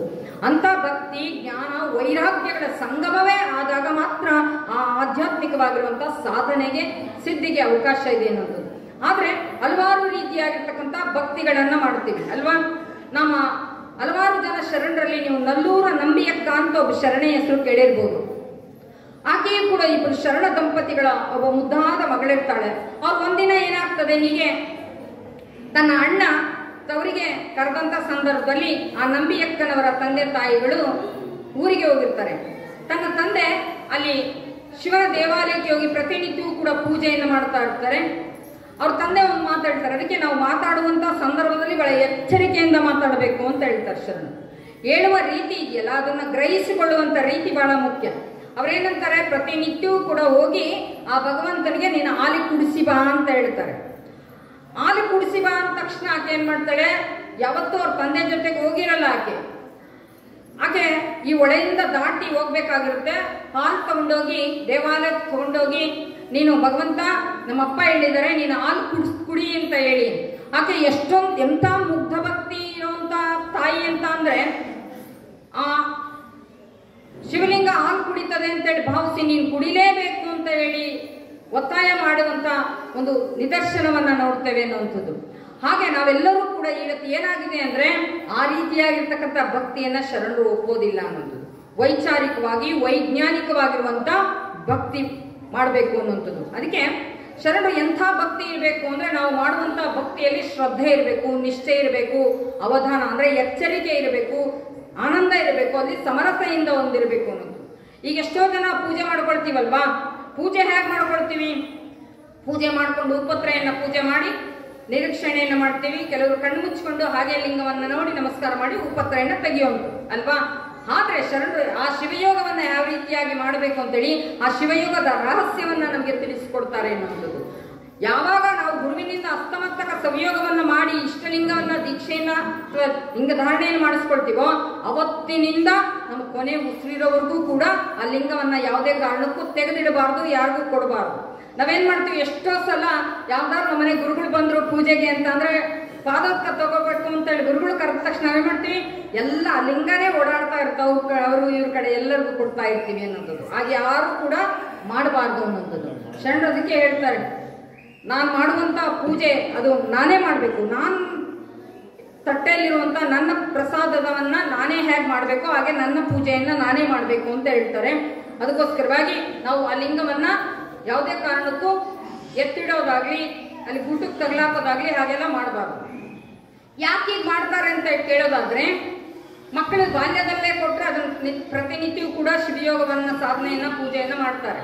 ನಾವು ಸ್ವಲ್ಪ ಮದುವೆ ನಾವು ಹೇಳಿದ್ವಲ್ಲ, ಮದುವೆಗೆ ಚಪ್ರದ ದಿನ ಲಿಂಗವನ್ನು ಕಟ್ಟಿಸಿದ್ರೆ ಏನಾಗ್ತದೆ, ಅವರು ಅಭ್ಯಾಸ ಇರಲ್ವಲ್ಲ, ಲಿಂಗ ಒತ್ತುತ್ತದೆ, ಅದಕ್ಕೆ ನಾನು ಎತ್ತಿಟ್ಟಿದ್ದೀನಿ ಅಂತ. ಲಿಂಗಯ್ಯ ಒತ್ತೋದಿಲ್ಲ, ನಮ್ಮ ಬದುಕು ಜೀವನವನ್ನು ಎತ್ತುವಂಥ ಕೆಲಸವನ್ನು ಮಾಡ್ತದೆ. ಅದಕ್ಕೋಸ್ಕರವಾಗಿ ನಾವೆಲ್ಲರೂ ಕೂಡ ಲಿಂಗವನ್ನು ಧಾರಣೆಯನ್ನು ಮಾಡ್ಕೋಬೇಕು. ಈ ಲಿಂಗವನ್ನು ದೀಕ್ಷೆಯನ್ನು ಪ್ರತಿಯೊಬ್ಬರು ಕೂಡ ಪಡ್ಕೋಬೇಕು. ಹಾಗಾದ್ರೆ ಯಾರು ಪಡ್ಕೋಬೇಕು? ಬಸವಣ್ಣವ್ರು ಹೇಳ್ತಾರೆ, ಯಾರಿಗೆ ಇಷ್ಟ ಇದೆಯೋ, ಯಾರು ಶಿವಯೋಗ ಸಾಧನೆ ಮಾಡಬೇಕು ಅಂತಿದ್ದೀರೋ ಅವರೆಲ್ಲರೂ ಕೂಡ ಇಷ್ಟಲಿಂಗವನ್ನ ಧಾರಣೆಯನ್ನು ಮಾಡ್ಕೋಬೇಕು ಅನ್ನೋದು. ಈ ಜಗತ್ತಿನಲ್ಲಿ ರಾಜ ಮಹಾರಾಜರಿರ್ಬೋದು, ಏನೆಲ್ಲ ವಿಧವಾಗಿರ್ತಕ್ಕಂಥ ವ್ಯಕ್ತಿಗಳು ಈ ಜಗತ್ತಿಗೆ ಬಂದು ಹೋಗಿದ್ದಾರೆ, ಅವರೇನೆಲ್ಲ ಕುರುಹಾಗಿ ಬಿಟ್ಟು ಹೋಗಿದ್ದಾರೆ. ಆದರೆ ಬಸವಾದಿ ಶಿವಶರಣರು ನಮಗೆ ಜ್ಞಾನ, ಅನುಭವ, ಸಂಸ್ಕಾರ, ಸಂಸ್ಕೃತಿ, ಪರಂಪರೆಯನ್ನ ಉಳಿಸಿ ಹೋಗಿದ್ದಾರೆ ಅನ್ನುವಂಥದ್ದು ಇದು ಬಹಳ ಮುಖ್ಯವಾಗಿರುವಂಥದ್ದು. ಅದಕ್ಕೋಸ್ಕರವಾಗಿ ನೀವೆಲ್ಲರೂ ಕೂಡ ಅಂತ ಜ್ಞಾನ ಅನುಭವವನ್ನ ಪಡ್ಕೋಬೇಕು ಅನ್ನುವಂಥದ್ದು. ಇವತ್ತಿನ ದಿನಮಾನಗಳಲ್ಲಿ ಎಲ್ಲಾ ರೀತಿಯಾಗಿರ್ತಕ್ಕಂಥ ಅವಕಾಶಗಳಿದೆ. ಆದ್ರೆ ಅಂದಿನ ದಿನಮಾನಗಳಲ್ಲಿ ತುಂಬಾ ಕಷ್ಟ ಇತ್ತು. ಶಿಕ್ಷಣ ಇರ್ಬೋದು, ಸಂಸ್ಕಾರ ಇರ್ಬೋದು, ಇದೆಲ್ಲವನ್ನು ಕೂಡ ಪಡ್ಕೊಳ್ಳೋದಕ್ಕೆ. ಅಕ್ಕ ಮಹಾದೇವಿಯವರು ತನ್ನ ಶಾಲೆಯಲ್ಲಿ ಶಿಕ್ಷಣವನ್ನ ಆ ಗುರುಕುಲಾಶ್ರಮದಲ್ಲಿ ಕಲಿಯುವಂತ ಸಂದರ್ಭದಲ್ಲಿ ಅಕ್ಕ ಎಷ್ಟು ಚೆನ್ನಾಗಿ ಕಲಿತಾ ಇದ್ರು ಅಂದ್ರೆ, ತನ್ನ ಕಾಯಕದ ಜೊತೆಗೆ ಗುರುಕುಲಾಶ್ರಮದಿಂದ ಹೋಗುವಂತ ಸಂದರ್ಭದಲ್ಲಿ ಮನೆಗೆ ಹೋಗುವಾಗ ಅದೇ ಪಠ್ಯಕ್ರಮದ ಬಗ್ಗೆ, ಅದೇ ಪಠ್ಯ ಪುಸ್ತಕದ ಬಗ್ಗೆ, ಅದೇ ಗುರುಗಳು ಕಲಿಸಿದಂತ ವಿದ್ಯೆ ಬಗ್ಗೆನೇ ಚಿಂತನೆ ಮಾಡ್ಕೊಳ್ತಾನೆ ಹೋಗ್ತಾ ಇದ್ರು ಅನ್ನುವಂಥದ್ದು. ಅಂದ್ರೆ ಅಕ್ಕನಿಗೆ ಅಷ್ಟೊಂದು ಏಕಾಗ್ರತೆ ಇತ್ತು ಅನ್ನುವಂಥದ್ದು, ಅದನ್ನು ಕಲಿಬೇಕು ಅನ್ನುವಂಥ ಹಸಿವು, ಆಸಕ್ತಿ ಇತ್ತು ಅನ್ನುವಂಥದ್ದು. ನಮಗೆ ಹಸಿವಿನಲ್ಲಿ ಎರಡು ರೀತಿಯಾಗಿರ್ತಕ್ಕಂಥ ಹಸಿವುಗಳನ್ನ ಕಾಣ್ತೇವೆ. ಅದಕ್ಕೆ ಶರಣರು ಹೇಳ್ತಾರೆ, ಒಂದು ಹೊಟ್ಟೆಯ ಹಸಿವು, ಒಂದು ನೆತ್ತಿಯ ಹಸಿವು ಅನ್ನುವಂಥದ್ದು. ಅಂತ ಜ್ಞಾನದ ಹಸಿವು ಶರಣರಿಗೆ ಹೆಚ್ಚಾಗಿ ಇರೋದ್ರಿಂದ ಅದೆಲ್ಲವನ್ನು ಕೂಡ ಪಡ್ಕೊಳ್ತಾ ಇದ್ರು ಅನ್ನೋದು. ಅಕ್ಕ ಮಹಾದೇವಿಯವರ ಗುರುಗಳು ಅನುಭವ ಮಂಟಪದಲ್ಲಿ, ಅನುಭವ ಮಂಟಪದಲ್ಲಿ ಏನು ಪ್ರಭುದೇವರು ಚರ್ಚೆ ಮಾಡ್ತಿದ್ರೋ ಅಲ್ಲಿ ತಾಳೆ ಗರಿಗಳನ್ನ ತಂದು ಅಕ್ಕ ಮಹಾದೇವಿಯವರಿಗೆ ಬೋಧನೆಯನ್ನ ಮಾಡ್ತಾ ಇದ್ರು ಅನ್ನೋದು. ಶರಣರ ವಚನ ಸಾಹಿತ್ಯದ ವಚನ ಚಿಂತನೆ ಈ ರೀತಿಯಾಗಿದೆ ಅಂತೇಳಿ ಅಕ್ಕನಿಗೆ ಅದೆಲ್ಲವನ್ನು ಕೇಳಿ ನೋಡಿ ತಕ್ಷಣ ತುಂಬಾ ಆಸಕ್ತಿ ಆಗ್ತದೆ. ನಾನು ಕಲ್ತ್ಕೋಬೇಕು, ಇಂಥ ಜ್ಞಾನ ಅನುಭವ ಇರೋ ಕಡೆ ನಾನು ಹೋಗ್ಬೇಕು ಅನ್ನುವಂಥದ್ದು. ಆದ್ರೆ ಅಕ್ಕನಿಗೆ ಒಂದು ಉತ್ಕಟವಾಗಿರುವಂತ ಹಸಿವು ಮತ್ತೆ ಹಂಬಲ ಇರ್ತದೆ. ಅಕ್ಕ ಅದನ್ನ ಕಲ್ತ್ಕೋಬೇಕು, ತಿಳ್ಕೋಬೇಕು, ನೋಡ್ಬೇಕು, ಕೇಳ್ಬೇಕು, ಎಷ್ಟೊಂದು ಹಂಬಲ ಇರ್ತದೆ. ಅಂದ್ರೆ ಯಾವಾಗ ನಾನು ಓದೇನೋ ಕಲ್ಯಾಣಕ್ಕೆ ಅನ್ನುವಂಥದ್ದು, ಅಲ್ಲಿ ಆ ಶರಣರನ್ನ ಯಾವಾಗ ಕೂಡೇನೋ ಅನ್ನುವಂತ ಬಹಳ ಹಸಿವನ್ನ ಇಟ್ಕೊಂಡಿರ್ತಾರೆ. ಗುರುಗಳ ಕಡೆಯಿಂದ ಪ್ರತಿಯೊಬ್ಬರೂ ಕೂಡ ತನ್ನ ಮನದಾಳದ ನೋವನ್ನ ಅಕ್ಕ ಹಂಚ್ಕೊಳ್ತಾ ಇರ್ತಾರೆ ಅಲ್ವಾ. ನಾವೇನ್ ಮಾಡ್ತೀವಿ, ನಮ್ಮ ಕಷ್ಟ, ದುಃಖ, ನೋವು, ಸಮಸ್ಯೆ ಅಂತ ಬಂದಂತ ಸಂದರ್ಭದಲ್ಲಿ ಕೆಲವರು ಹಂಚ್ಕೊಳ್ತೀವಿ, ಕೆಲವರು ಯಾರ ಹತ್ರನೂ ಹೇಳ್ಕೊಳ್ಳೋದೇ ಇಲ್ಲ ಅನ್ನೋದು. ಹೇಳ್ಕೊಳ್ಳೆ ಇರದಾರ್ದೇ ಇದ್ದಂತ ಸಂದರ್ಭದಲ್ಲಿ ಏನಾಗ್ತದೆ ಅಂದ್ರೆ, ನಮ್ಮ ಒಡಲಲ್ಲಿ, ನಮ್ಮ ಹೊಟ್ಟೆಯಲ್ಲಿ ಬೆಂಕಿಯನ್ನ ಕಟ್ಕೊಂಡು ಓಡಾಡ್ತಾ ಇದ್ದೀವೇನೋ ಅನ್ಸುತ್ತೆ ಅಲ್ವಾ. ಹಾಗೆ ನಮ್ಮ ಕಷ್ಟ, ದುಃಖ, ನೋವು, ಸಮಸ್ಯೆಯನ್ನ ಗುರುಗಳ ಕಡೆ ಬಂದು ಹೇಳ್ಕೋಬೇಕು. ಒಂದು ಇಲ್ಲ ಅಂದ್ರೆ ನನ್ನ ಅಂಗೈಯಲ್ಲಿರುವಂತಹ ಲಿಂಗಯ್ಯನನ್ನ ಇಟ್ಕೊಂಡು ಆ ಲಿಂಗಯ್ಯನಿಗೆ ನಿವೇದನೆಯನ್ನ ಮಾಡ್ಬೇಕು. ಈಗ ಹೇಳಿದ್ನಲ್ಲ, ಎಡೆಯನ್ನ ಎರಡು ರೀತಿಯಾಗಿರ್ತಕ್ಕಂಥ ಎಡೆಗಳನ್ನ ಮಾಡ್ಬೇಕು. ಭಗವಂತನಿಗೆ ಪ್ರಸಾದ ನೈವೇದ್ಯ ಹೇಗೆ ಮಾಡ್ತೀರೋ ಹಾಗೆ ನಿಮ್ಮ ಕಷ್ಟ, ದುಃಖ, ನೋವು, ಸಮಸ್ಯೆಯನ್ನು ಕೂಡ ಭಗವಂತನಿಗೆ ನಿವೇದನೆಯನ್ನು ಮಾಡಬೇಕು ಅನ್ನೋದು. ಅಕ್ಕನೂ ಕೂಡ ಪ್ರತಿನಿತ್ಯವೂ ಕೂಡ ಭಗವಂತನಲ್ಲಿ ಒಂದು ನಿವೇದನೆಯನ್ನ ಇಡ್ತಿದ್ರು. ಲಿಂಗಯ್ಯ, ನಾನು ಗುರುಗಳನ್ನ ಕಾಣಬೇಕು, ಜ್ಞಾನವನ್ನ ಪಡ್ಕೋಬೇಕು ಅನ್ನುವಂತ ತುಂಬಾ ಉತ್ಕಟವಾಗಿರುವಂತ ಹಂಬಲವನ್ನ ಹಚ್ಕೊಂಡಿದ್ದೀನಿ. ನಾನು ಚನ್ನಮಲ್ಲಿಕಾರ್ಜುನನ ನೋಡ್ಬೇಕು, ಕಾಣಬೇಕು ಅನ್ಕೊಂಡಿದ್ದೀನಿ ಅಂತ ಗುರುಗಳ ಕಡೆಯಿಂದ ಪ್ರತಿನಿತ್ಯವೂ ಕೂಡ ತನ್ನ ಜ್ಞಾನ ಮತ್ತೆ ಅನುಭವದ ಬಗ್ಗೆ ಚರ್ಚೆಯನ್ನು ಮಾಡುವಂತ ಸಂದರ್ಭದಲ್ಲಿ ಗುರುಗಳು ಹಲವಾರು ರೀತಿಯಾಗಿರುವಂತಹ ಮಾರ್ಗದರ್ಶನವನ್ನ ಮಾಡ್ತಾರೆ. ಎಷ್ಟೋ ಸಂದರ್ಭದಲ್ಲಿ ನಾವು ಏನೇ ಮಾಡ್ತಾ ಇದ್ರು ಕೂಡ ನಮಗೆ, ನಾವು ಯಾವ ಗಂಟೆಗೆ ಹೋಗ್ಲಿಲ್ಲ ಅಂದ್ರೂ ಕೂಡ ನಮಗೆ ಸಮಸ್ಯೆ ಬರೋವೆ, ಅಡ್ಡಿ ಆತಂಕಗಳು ಬರವೆ ಅಲ್ವಾ. ಭೌತಿಕವಾಗಿರುವಂತ ಬದುಕಿನಲ್ಲೂ, ಸಾಮಾಜಿಕವಾಗಿರುವಂತ ಬದುಕಿನಲ್ಲೂ, ಆಧ್ಯಾತ್ಮಿಕವಾಗಿರುವಂತ ಬದುಕಿನಲ್ಲೂ ಅವೆಲ್ಲವೂ ಕೂಡ ಬರೋವೆ. ಹಾಗೆ ಅಕ್ಕನ ಬದುಕಿನಲ್ಲೂ ಕೂಡ ಎಲ್ಲರೂ ಕೂಡ ಕೇಳಿದ ಹಾಗೆ ಕೌಶಿಕ ಮಹಾರಾಜ ಒಂದು ದಿನ ಒಯ್ಯಾಳಿಯಿಂದ ಬರುವಂತ ಸಂದರ್ಭದಲ್ಲಿ ಅಕ್ಕನನ್ನ ನೋಡಿ ಮದುವೆ ಆಗ್ಬೇಕು ಅಂತಾರೆ. ಆದ್ರೆ ಅಕ್ಕನಿಗೆ ಲೌಕಿಕವಾಗಿರುವಂತಹ, ಭೌತಿಕವಾಗಿರುವಂತಹ ಯಾವ ಆಸೆ, ಆಸಕ್ತರೂ ಇರಲ್ಲ. ಅಕ್ಕನಿಗೆ ಒಂದೇ ಉದ್ದೇಶ, ನಾನು ಚನ್ನಮಲ್ಲಿಕಾರ್ಜುನನ ನೋಡ್ಬೇಕು, ಕಾಣಬೇಕು ಅನ್ನೋದು. ತಕ್ಷಣ ಏನಾಗ್ತದೆ, ರಾಜಾಜ್ಞೆ ಆಗಿದ್ದಂತ ಸಂದರ್ಭದಲ್ಲಿ ಎಂತ ಸಂದಿಗ್ಧ ಪರಿಸ್ಥಿತಿ ಅಂತ ಅಂದಾಗ ಅಕ್ಕ ಒಂದು ಯುಕ್ತಿ ಮಾಡ್ತಾರೆ. ತನ್ನ ತಂದೆ ತಾಯಿಗಳಿಗೆ ರಾಜಾಜ್ಞೆಯನ್ನು ಪಾಲಿಸಬೇಕು ತಂದೆ ತಾಯಿಗಳು, ಆದ್ರೆ ಇಲ್ಲಾಂದ್ರೆ ರಾಜ ಹಲವಾರು ರೀತಿಯಾಗಿರ್ತಕ್ಕಂಥ ಶಿಕ್ಷೆಗಳನ್ನ ಕೊಡ್ತಾನೆ. ಅಕ್ಕ ಅದಕ್ಕೆ ಒಂದು ಯುಕ್ತಿ ಮಾಡುದು. ಕೌಶಿಕ ಮಹಾರಾಜನಿಗೆ ಹೇಳಿ, ನಾನು ಮದುವೆ ಆಗೋದಾದ್ರೆ ನನ್ನ 3 ಷರತ್ತುಗಳನ್ನ ಕೌಶಿಕ ಮಹಾರಾಜ ಒಪ್ಪೋದಾದ್ರೆ ನಾನು ಮದುವೆ ಆಗ್ತೀನಿ, ಇಲ್ಲ ಅಂದ್ರೆ ನಾನು ಅಲ್ಲಿಂದ ಹೊರಡ್ತೀನಿ ಅಂತ. ಕಾಮಾಂಧನಾಗಿರುವಂತ ಕೌಶಿಕ ಮಹಾರಾಜ ಏನಂತಾನೆ, ಆಯ್ತು ಅಂತಾನೆ. ಏನ್ ಕಂಡೀಷನ್ ಅಂತ ಮೊದಲೇ ಕೇಳೋದೇ ಇಲ್ಲ. ಆಯ್ತು ಅಂತ ಹೇಳಿದಾಗ ಅಕ್ಕ ಹೇಳ್ತಾರೆ, ನನ್ನ ಶಿವಪೂಜಾ ಮಾಡುವಂತ ಸಂದರ್ಭದಲ್ಲಿ ಯಾವುದೇ ರೀತಿ ತೊಂದರೆ ಕೊಡಬಾರ್ದು. ನಾನು ಪೂಜೆಯನ್ನು ಮಾಡುವಂತ ಸಂದರ್ಭದಲ್ಲಿ ಇರ್ಬೋದು, ನನಗೆ ಯಾರಾದ್ರೂ ಸಂತರು ಶರಣರು ಯೋಗಿಗಳು ಬಂದಾಗ ದಾಸೋಹವನ್ನು ಮಾಡ್ತೀನಿ. ಯಾರು ನಿರಾಶ್ರಿತರು ಬರ್ತಾರೋ ಅವರಿಗೆ ಆಶ್ರಯವನ್ನು ಕೊಡುವಂಥದ್ದು ಇರ್ಬೋದು. 10 ಹಲವು ಪ್ರಶ್ನೆಗಳನ್ನು ಹಾಕಿದಂತ ಸಂದರ್ಭದಲ್ಲಿ ಸರಿ ಸರಿ ಅಂತ ಎಲ್ಲವನ್ನು ಒಪ್ಪಿದಂತ ಸಂದರ್ಭದಲ್ಲಿ ಅಕ್ಕ ಅರಮನೆಗೆ ಬರ್ತಾರೆ. ಎಷ್ಟೋ ಜನ ಅಂತಾರೆ ಮದುವೆ ಆಗಿದ್ರು ಅಂತೇಳಿ. ಖಂಡಿತ ಅಕ್ಕ ಮಹಾದೇವಿಯವರು ಮದುವೆ ಆಗಿರ್ಲಿಲ್ಲ ಅನ್ನೋದು. ಅದಕ್ಕೆ ವೈರಾಗ್ಯ ನಿಧಿ ಅಂತ ಹೇಳಿ ಅಕ್ಕನಿಗೆ ಸಂಬೋಧನೆಯನ್ನು ಮಾಡೋದು. ಅಲ್ಲಿಂದ ಅಕ್ಕ ಅರಮನೆಗೆ ಬಂದು ತನ್ನ ಪ್ರತಿನಿತ್ಯದ ಕಾಯಕವನ್ನ ಮಾಡ್ತಾ, ಶಿವಯೋಗ ಸಾಧನೆಯನ್ನು ಮಾಡ್ತಾ, ಜನಸೇವೆಯನ್ನ ಮಾಡ್ತಾ ಇರುವಂತಹ ಸಂದರ್ಭದಲ್ಲಿ ಕೌಶಿಕ ಮಹಾರಾಜನಿಗೆ ಕೋಪ ಬರ್ತದೆ. ಇಡೀ ನನ್ನ ರಾಜ್ಯವನ್ನ ಬೊಕ್ಕಸವನ್ನ ಖಾಲಿ ಮಾಡ್ತಾ ಇದ್ದಾರಲ್ಲ ಮಹಾದೇವಿ ಅಂತ ಹೇಳ್ಬಿಟ್ಟು ಒಂದೊಂದೇ ಷರತ್ತುಗಳನ್ನ ಮುರಿತಾ ಹೋದಂತ ಸಂದರ್ಭದಲ್ಲಿ ಅಕ್ಕ ಅಲ್ಲಿಂದ ಎಲ್ಲ ಷರತ್ತನ್ನ ಮುಗಿದ ಮೇಲೆ ನಂದೇನೇನ್ ಕೆಲಸ ಅಂತೇಳಿ ಅಲ್ಲಿಂದ ಹೊರಡೋದಕ್ಕೆ ಪ್ರಾರಂಭ ಮಾಡ್ತಾರೆ. ಹೊರಡುವಂತ ಸಂದರ್ಭದಲ್ಲಿ ಎಷ್ಟೇ ಆಗ್ಲಿ ತನ್ನ ತಂದೆ ತಾಯಿಗಳಾದಂಥವ್ರು ಮಗಳು ಅನ್ನುವಂಥ ವ್ಯಾಮೋಹದಿಂದ ಎಲ್ಲಿಗೆ ಹೋಗ್ತಾ ಇದೀಯಾ, ಹೇಗೆ ಹೋಗ್ತಾ ಇದೀಯಾ ಅಂತ 10 ಪ್ರಶ್ನೆಗಳನ್ನ ಕೇಳ್ತಾರೆ. ಎಷ್ಟೋ ಸಲ ನಮ್ಮ ಬದುಕಿನಲ್ಲೂ ನಮ್ಗೆ ಏನಾದ್ರು ನಮ್ಗೆ ಕಷ್ಟ ಬಂದಾಗ, ನೋವು ಬಂದಾಗ, ದಿಕ್ ತೋಚನಾರದ ಇರುವಂತ ಒಂದು ಸಂದರ್ಭದಲ್ಲಿ ನಮ್ಗೆ ಏನ್ ಮಾಡ್ಬೇಕು, ಧೈರ್ಯವನ್ನು ತುಂಬಬೇಕು. ಏನು ಕೊಡದೇ ಇದ್ರು ಚಿಂತೆ ಇಲ್ಲ, ನಾವಿದ್ದೀವಿ, ನೀನ್ ಯಾಕೆ ಎದುರ್ತಿ, ಇಷ್ಟಂದ್ರೆ ಸಾಕು, ಎಷ್ಟೋ ಆತ್ಮವಿಶ್ವಾಸ ಆತ್ಮಬಲ ಬರ್ತದೆ ಅನ್ನೋದು. ಅದೇ ರೀತಿ ಅಕ್ಕನಿಗೆ 10 ಪ್ರಶ್ನೆಗಳನ್ನ ಕೇಳ್ತಾರೆ. ಒಬ್ಳೇ ಹೋಗ್ತಾ ಇದೀಯಾ, ನಿನಗೆ ಹಸಿವಾದ್ರೆ ಏನ್ ಮಾಡ್ತೀಯಾ, ಕತ್ಲಾದ್ರೆ ಏನ್ ಮಲಗ್ತೀಯಾ, ನಿನ್ ಜೊತೆ ಯಾರು ಬರ್ತಾರೆ, ಏನೆಲ್ಲ ಪ್ರಶ್ನೆಗಳ ಕೇಳಿದ ತಕ್ಷಣ ಬೇರೆಯವರಾದ್ರೆ ಏನ್ ಮಾಡ್ತಿದ್ರು, ಹೌದಲ್ವಾ ನಾನು ಇದನ್ನೆಲ್ಲ ಯೋಚನೆ ಮಾಡ್ಲಿಲ್ಲ ಅಂತ ಹೇಳ್ತಾ ಇದ್ವಿ. ಆದ್ರೆ ಅಕ್ಕ ಹೇಳ್ತಾರೆ, ಅಷ್ಟೆಲ್ಲ ಕಷ್ಟ ಇದೆ, ನೋವಿದೆ ಅಂತ ಅಂದ್ರೂ ಕೂಡ ಅಕ್ಕ ಅವರೇ ಸಮಾಧಾನವನ್ನು ಮಾಡ್ಕೊಂಡು ಹೇಳ್ತಾರೆ, ನನಗೆ ಹಸಿವಾದ್ರೆ ನಾನು ಭಿಕ್ಷಾಟನೆ ಮಾಡ್ತೀನಿ, ಬಾಯಾರಿಕೆ ಆದ್ರೆ ನಾನು ಕೆರೆ ಹಳ್ಳ ಬಾವಿಗಳಲ್ಲಿ ನೀರು ಕುಡಿತೀನಿ, ಮಲಗ್ಬೇಕಾದ್ರೆ ಹಾಳು ದೇವಾಲಯಗಳನ್ನು ಮಲ್ಕೊಳ್ತೀನಿ. ಆದ್ರೆ ನನ್ನ ಜೊತೆ ಇಲ್ಲ ಅಂತ ನೀವ್ಯಾಕೆ ಅನ್ಕೊಂತೀರಾ, ನನ್ನ ಜೊತೆ ಇಲ್ಲ, ಭಗವಂತ ಚನ್ನಮಲ್ಲಿಕಾರ್ಜುನ ಇದ್ದಾನೆ. ಎಂತ ಆತ್ಮವಿಶ್ವಾಸ, ಎಂತ ಭರವಸೆ ಅಕ್ಕಂದು ಅನ್ನುವಂಥದ್ದು. ಅಂತ ಆ ಭರವಸೆಯ ಬೆಳಕಿನಲ್ಲಿ ಅಡಿ ಇಡ್ತಾ ಹೋಗುವಂತ ಸಂದರ್ಭದಲ್ಲಿ ಅವರ ಆ ತಾಯಿಗೆ ಒಂದು ಸೀರೆಯನ್ನ ತಂದುಕೊಡ್ತಾರೆ.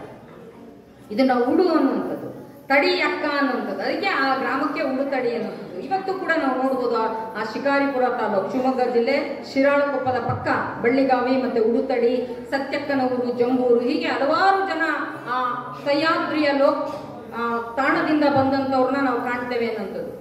ಅಂತ ಅಕ್ಕ ಅಲ್ಲಿಂದ ನಿರ್ಗಮಿಸಿ ಬರುವಂತಹ ಸಂದರ್ಭದಲ್ಲಿ ಹಲವಾರು ರೀತಿಯಾಗಿರ್ತಕ್ಕಂಥ ಸಮಸ್ಯೆ ಮತ್ತೆ ಸವಾಲು ಎರಡನ್ನೂ ಕೂಡ ಸ್ವೀಕಾರ ಮಾಡ್ತಾರೆ ಅನ್ನುವಂಥದ್ದು. ನಾವಿವತ್ತೇನ್ ಮಾಡ್ತೀವಿ, ಪ್ರಸಾದವನ್ನಷ್ಟೇ ಸ್ವೀಕಾರ ಮಾಡುವಂಥದ್ದು ಅಷ್ಟೇ ಅಲ್ಲ ಅಂತ ಶರಣರು ನೋವು, ನಿಂದೆ, ಅಪಮಾನ ಎಲ್ಲವನ್ನು ಕೂಡ ಸ್ವೀಕಾರ ಮಾಡಿ ನಮ್ಮ ಬದುಕಿನ ಹಾದಿಯಲ್ಲಿ ನಾವು ಹೆಜ್ಜೆ ಇಡ್ತಾ ಹೋಗ್ಬೇಕು ಅನ್ನುವಂಥದ್ದು. ನಾವು ನಡೆಯುವಂತ ಹಾದಿಯಲ್ಲಿ ಎಲ್ಲ ಕಡೆ ಹೋದತ್ರ ಎಲ್ಲ ಬಹಳ ರಾಜಮಾರ್ಗವೇ ಇರ್ತದ, ಇಲ್ಲ ಕಲ್ಲು ಮುಳ್ಳು ಎಲ್ಲವೂ ಕೂಡ ಇರೋವೆ. ಆದ್ರೆ ಅಂತ ಹಾದಿಯನ್ನ ಸರಿಸ್ಕೊಂಡು ಹೋಗೋದಿದೆಯಲ್ಲ ಅದು ಬಹಳ ಜಾಣ್ಮೆ. ಉದ್ದೇಶ ಏನಪ್ಪಾ ಅಂದ್ರೆ ನಾನು ಗುರಿಯನ್ನ ಮುಟ್ಟಬೇಕು ಅನ್ನುವಂಥದ್ದು. ಅಂತ ಗುರಿಯನ್ನ ಮುಟ್ಟೋದಕ್ಕೋಸ್ಕರವಾಗಿ ಅಕ್ಕ ಕ್ರಮಿಸುವಂತ ಹಾದಿಯಲ್ಲಿ ಎಷ್ಟೊಂದು ಭಕ್ತಿಯನ್ನ ಮಾಡ್ತಾರೆ ನೋಡಿ ಅಕ್ಕ. ಅಲ್ಲಿರುವಂತ ಪ್ರತಿಯೊಂದು ಪ್ರಕೃತಿಯಲ್ಲಿ ಎಲ್ಲವನ್ನು ಕೂಡ ಮಾತಾಡಿಸ್ತಾರೆ. ಇವತ್ತು ಮನುಷ್ಯ ಜೊತೆ ಮಾತಾಡ್ತಾ ಇಲ್ಲ. ಯಾಕೆ ಅಂದ್ರೆ ನಮ್ಮೆಲ್ಲರ ಕೈಯಲ್ಲೂ ಮೊಬೈಲ್ ಬಂದಿದೆ ಅಲ್ವಾ.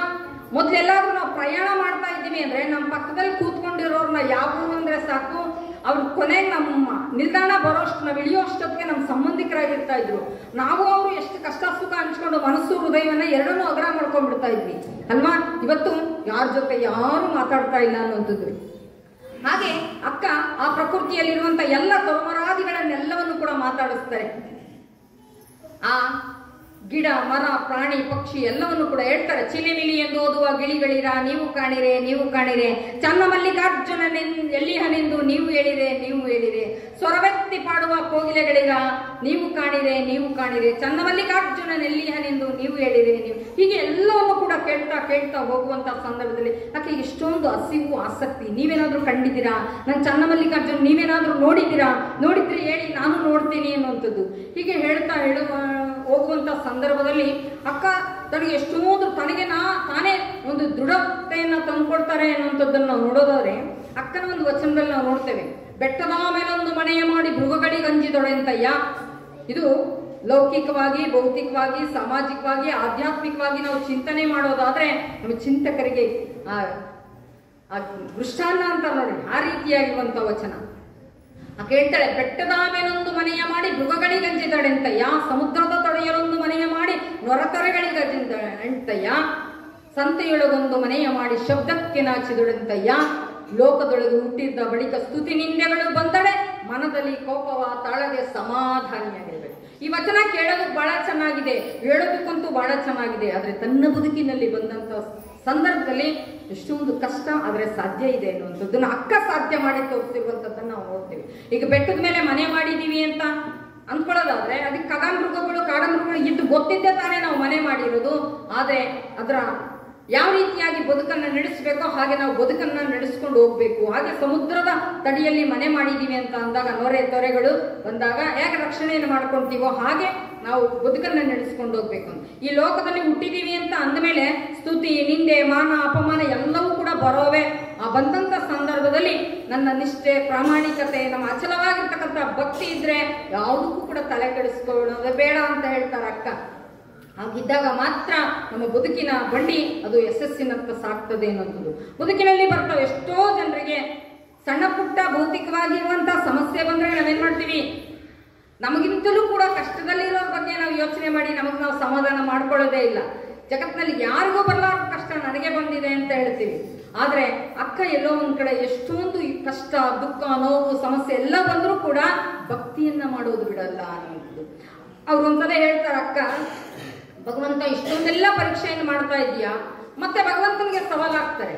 ನೀನು ಮನೆ ಮನೆ ಕೈಯೊಡ್ಡಿ ಬೇಡುವಂತೆ ಮಾಡು, ಬೇಡಿದೊಡೆ ಇಕ್ಕದಂತೆ ಮಾಡು, ಇಕ್ಕಿದಡೆ ನೆಲಕ್ಕೆ ಬೀಳುವಂತೆ ಮಾಡು, ನೆಲಕ್ಕೆ ಬಿದ್ದಡೆ ನಾ ಎತ್ತಿಕೊಳ್ಳುವ ಮುನ್ನ ಶುನ ಎತ್ತಿಕೊಳ್ಳುವಂತೆ ಮಾಡು ಚನ್ನಮಲ್ಲಿಕಾರ್ಜುನ. ಇಷ್ಟೊಂದು ಅಕ್ಕ ತನಗೆ ತಾನೇ ಸವಾಲನ್ನ ಹಾಕೊಳ್ಳೋದಿದೆಯಲ್ಲ. ನೀ ಭಗವಂತ ಎಷ್ಟಾದ್ರೂ ಪರೀಕ್ಷೆ ಮಾಡು, ಆದ್ರೆ ನನಗೆ ಯಾವುದಕ್ಕೂ ಕೂಡ ಧೃತಿ ಪಡೋದಿಲ್ಲ, ಅಂಜೋದಿಲ್ಲ, ಅಳುಕೋದಿಲ್ಲ, ನಾನು ಅಚಲವಾಗಿರುವಂತ ಭಕ್ತಿಯನ್ನ ಮಾಡ್ತೀನಿ ಅನ್ನುವಂತ ಮಾತನ್ನ ಹೇಳ್ತಾರೆ. ಅದಕ್ಕೆ ಶರಣ ಬಂಧುಗಳೇ, ನಾವಾದ್ರೂ ಕೂಡ ಏನ್ ಮಾಡ್ಬೇಕು ಅಂದ್ರೆ ನಾವೇನ್ ಮಾಡ್ತೀವಿ, ಕಷ್ಟನೇ ಬೇಡ ಸುಖನೇ ಬೇಕು ಅಂತ ಹೇಳಿ ಭಗವಂತನಲ್ಲಿ ಕೇಳ್ಕೊಳ್ತೀವಿ ಅಲ್ವಾ. ಅದಕ್ಕೆ ಶರಣ ಹೇಳ್ತಾರೆ, ಬಾರದು ಬಪ್ಪೋದು ಬಪ್ಪೋದು ತಪ್ಪೋದು. ಆದ್ರೆ ಭಗವಂತ ಕಷ್ಟನೇ ಬೇಡ ಅನ್ನುವಂಥದ್ದಕ್ಕಿಂತಲೂ ಕೂಡ ಭಗವಂತ ಎಂಥದೇ ಕಷ್ಟ ಬಂದರೂ ಕೂಡ ಧೈರ್ಯವಾಗಿ ಎದುರಿಸುವಂತ ಶಕ್ತಿ ಕೊಡು ಅಂತ ಹೇಳಿ ಭಗವಂತನಲ್ಲಿ ಪ್ರಾರ್ಥನೆಯನ್ನು ಮಾಡಬೇಕು, ಮೊರೆ ಇಡಬೇಕು ಅನ್ನುವಂಥದ್ದು.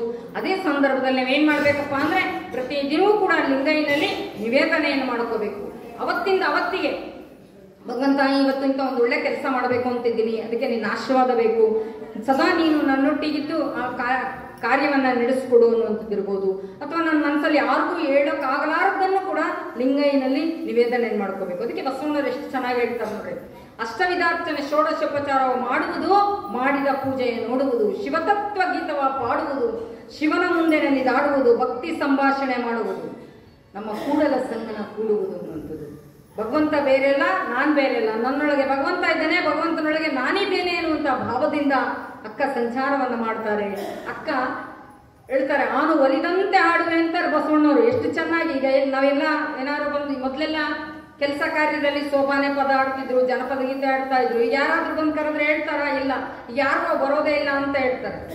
ಅದಕ್ಕೆ ಬಸವಣ್ಣರು ಹೇಳ್ತಾರೆ, ಹೀಗೆ ಆಡಬೇಕು ಹಾಗೆ ಆಡ್ಬೇಕು ಅಂತ ಇಲ್ಲ, ಆನು ಒಲಿದಂತೆ ಆಡಬೇಕು. ಜನಮೆಚ್ಚುಗೆಗಿಂತಲೂ ಕೂಡ ಮನಮೆಚ್ಚುಗೆಯಿಂದ ಆಡು, ಭಗವಂತ ಮೆಚ್ಚೋ ಹಾಗೆ ಆಡು ಅನ್ನುವಂಥದ್ದು. ಅದಕ್ಕೆ ಆ ರೀತಿಯಾಗಿರ್ತಕ್ಕಂಥ ಭಕ್ತಿಯನ್ನ ಭಗವಂತನಿಗೆ ಸಮರ್ಪಣೆಯನ್ನು ಮಾಡಬೇಕು. ಅಕ್ಕ ಈ ರೀತಿಯಾಗಿರ್ತಕ್ಕಂಥ ಎಲ್ಲ ಅನುಭವಗಳನ್ನ ಪಡ್ಕೊಂಡು ಭೌತಿಕವಾಗಿರುವಂತಹ ಅನುಭವದ ಜೊತೆಗೆ ಆಧ್ಯಾತ್ಮಿಕತೆಯ ಪಾಠವನ್ನ ಕಲಿತ್ಕೊಂಡು ಅನುಭವ ಮಂಟಪಕ್ಕೆ ಇನ್ನೇನು ಹೋಗ್ಬೇಕು, ಅಲ್ಲಿ ಬಂದವರು ಓಣಿ ಅಂತ ಇದೆ, ಅಲ್ಲಿಗೆ ಹೋಗೋಷ್ಟಕ್ಕೆ ಅಕ್ಸಿ ಊರ ಅಕ್ಸಿ ಅಂತಾರಲ್ಲ, ಅಲ್ಲಿಗೆ ಹೋಗಿ ಇನ್ನೇನು ಹೋಗೋಷ್ಟ್ರೊಳಗಾಗಿ ಅಲ್ಲಿಗೆ ಒಬ್ಬ ಶರಣ ಬಂದು ಅಕ್ಕನನ್ನ ಪರೀಕ್ಷೆ ಮಾಡುವಂಥದ್ದನ್ನ ನಾವು ನೋಡ್ತೇವೆ. ನಂದು ಅಕ್ಕ ಬರ್ತಾ ಇದ್ದಾರೆ ಅಂತ ಗೊತ್ತಾಗಿ ಅಲ್ಲಮ್ಮ ಪ್ರಭುದೇವರು ಅಕ್ಕನ ಮನಸ್ಸು ಪರಿಪಕ್ವವಾಗಿದೆಯೇ ಇಲ್ಲೇ ಅಂತೇಳಿ ಪರೀಕ್ಷೆಯನ್ನು ಮಾಡೋದಕ್ಕೆ ಕಳಿಸ್ಕೊಡ್ತಾರೆ. ಆ ಸಂದರ್ಭದಲ್ಲಿ ಅಕ್ಕ ಆತ ಕೇಳಿದಂಥ ಪ್ರಶ್ನೆಗೆಲ್ಲವನ್ನು ಉತ್ತರ ಹೇಳಿ ಕೊನೆಗೆ ಅಣ್ಣ ಅಂತ ಹೇಳಿ ಅವ್ರನ್ನ ಸಂಬೋಧನೆಯನ್ನು ಮಾಡಿ ತದನಂತರ ಆತನೇ ಅನುಭವ ಮಂಟಪಕ್ಕೆ ಕರ್ಕೊಂಡ್ಬರುವಂಥ ಸಂದರ್ಭದಲ್ಲಿ ನೋಡಿ ಅಲ್ಲಿ ಮಡಿವಾಳ ಮಾಚಯ್ಯ ಯಾರಾದ್ರೂ ಏನಾದ್ರು ಹೋಗ್ಲಿ ಬಿಡು ಅಂತ ಹೇಳಿ ಕ್ಷಮಿಸ್ತಾ ಇದ್ರು. ಆದ್ರೆ ಮಡಿವಾಳ ಮಾಚಯ್ಯ ಯಾವುದೇ ಕಾರಣಕ್ಕೂ ಆ ರೀತಿಯಾಗಿರ್ತಕ್ಕಂಥ ರಾಜಿ ಮಾಡ್ಕೊಳ್ಳುವಂತ ವ್ಯಕ್ತಿ ಅಲ್ಲ. ಹೀಗಿರ್ಬೇಕು ಅಂದ್ರೆ ಹೀಗೆ ಇರ್ಬೇಕು ಅಂತಿದ್ರು. ಅಂತ ಮಡಿವಾಳ ಮಾಚಯ್ಯನವರು ಅಕ್ಕ ಬರ್ತಾ ಇದ್ದಾರೆ ಅಂತೇಳಿ ಮಡಿಯನ್ನ ಆಸಿ ಅನುಭವ ಮಂಟಪಕ್ಕೆ ಅಕ್ಕನನ್ನ ಕರ್ಕೊಂಡ್ಬರ್ತಾರೆ. ಕರ್ಕೊಂಬಂದ ತಕ್ಷಣ ನಾವಾಗಿದ್ರೆ ಏನ್ ಮಾಡ್ತಿದ್ವಿ, ಉಡುತಡಿಯಲ್ಲಿ ಬಸವ ಕಲ್ಯಾಣ ಇಲ್ಲಿ ನಮ್ಮ ಕರ್ನಾಟಕದ ಕೊನೇ ಬಾರ್ಡರ್ ಅಂತ ಕಲ್ಯಾಣಕ್ಕೆ ಬಂದಿದ್ದೀಯಾ, ಸಾಕಾಗಿದ್ಯಾ, ನಿನ್ನ ಆರೈಕೆ ಪೂರೈಕೆಯನ್ನು ಮಾಡ್ತೀವಿ ಅಂತ ಹೇಳ್ತಿದ್ವಿ. ಆದ್ರೆ ಅಲ್ಲಮ್ಮ ಪ್ರಭುದೇವರು ಆಕೆಯ ಮನಸ್ಸು ಪರಿಪಕ್ವವಾಗಿದೆಯೇ, ಆ ಭಕ್ತಿ ನಿಷ್ಠೆ ಅದು ಗಟ್ಟಿಗೊಂಡಿದೆಯೇ ಇಲ್ಲ ಅಂತೇಳಿ ಪರೀಕ್ಷೆಯನ್ನು ಮಾಡೋದಕ್ಕೋಸ್ಕರವಾಗಿ ಪ್ರಭುದೇವರು ಪ್ರಶ್ನೆಯನ್ನು ಕೇಳ್ತಾರೆ. ಎಂತ ಪ್ರಶ್ನೆಯನ್ನು ಕೇಳ್ತಾರೆ ನೋಡಿ. ಉದಮದ ಯೌವನವನ್ನೊಳಗೊಂಡ ಸತಿ ನೀನು ಇತ್ತಲೇಕೆ ಬಂದೇವಾ, ಸತಿ ಎಂದರೆ ಮುನಿವರು ನಮ್ಮ ಶರಣರು, ನಿನ್ನ ಪತಿಯ ಕುರು ಹೇಳಿರೆ ಇಲ್ಲಿ ಕುಳ್ಳಿರು ಇಲ್ಲದಿದ್ದರೆ ತೊಲಗುತ್ತಾಯಿ ಅಂತಾರೆ. ನಾವು ಯಾರಾದ್ರೂ ಅಷ್ಟೊಂದು ಕಷ್ಟಪಟ್ಕೊಂಡು ತುಂಬಾ ಗಣಿಕೊಂಡು ಹೋದಾಗ ನಮ್ಗೆ ಯಾರು ನಡೆದ್ಬಿಡಿ ಅಂತ ಅಂದಾಗ ಎಷ್ಟು ಮನಸ್ಸಿಗೆ ನೋವಾಗ್ತದೆ ಅಲ್ವಾ. ಸುಮ್ಮನೆ ಬಂದಾಗ ಬಂದರೆ ಹಂಗನಿಸ್ತದೆ.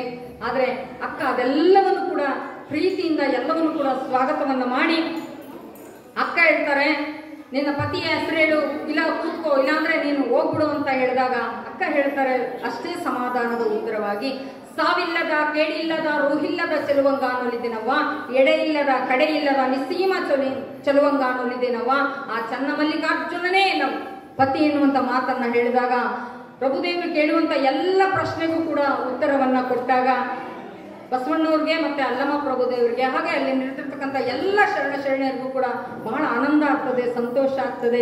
ನಮ್ಮೆಲ್ಲರಿಗೂ ಕೂಡ ಅಕ್ಕನ ಬದುಕು ಜೀವನ ಅದು ಆದರ್ಶ ಅನ್ನುವಂಥದ್ದು.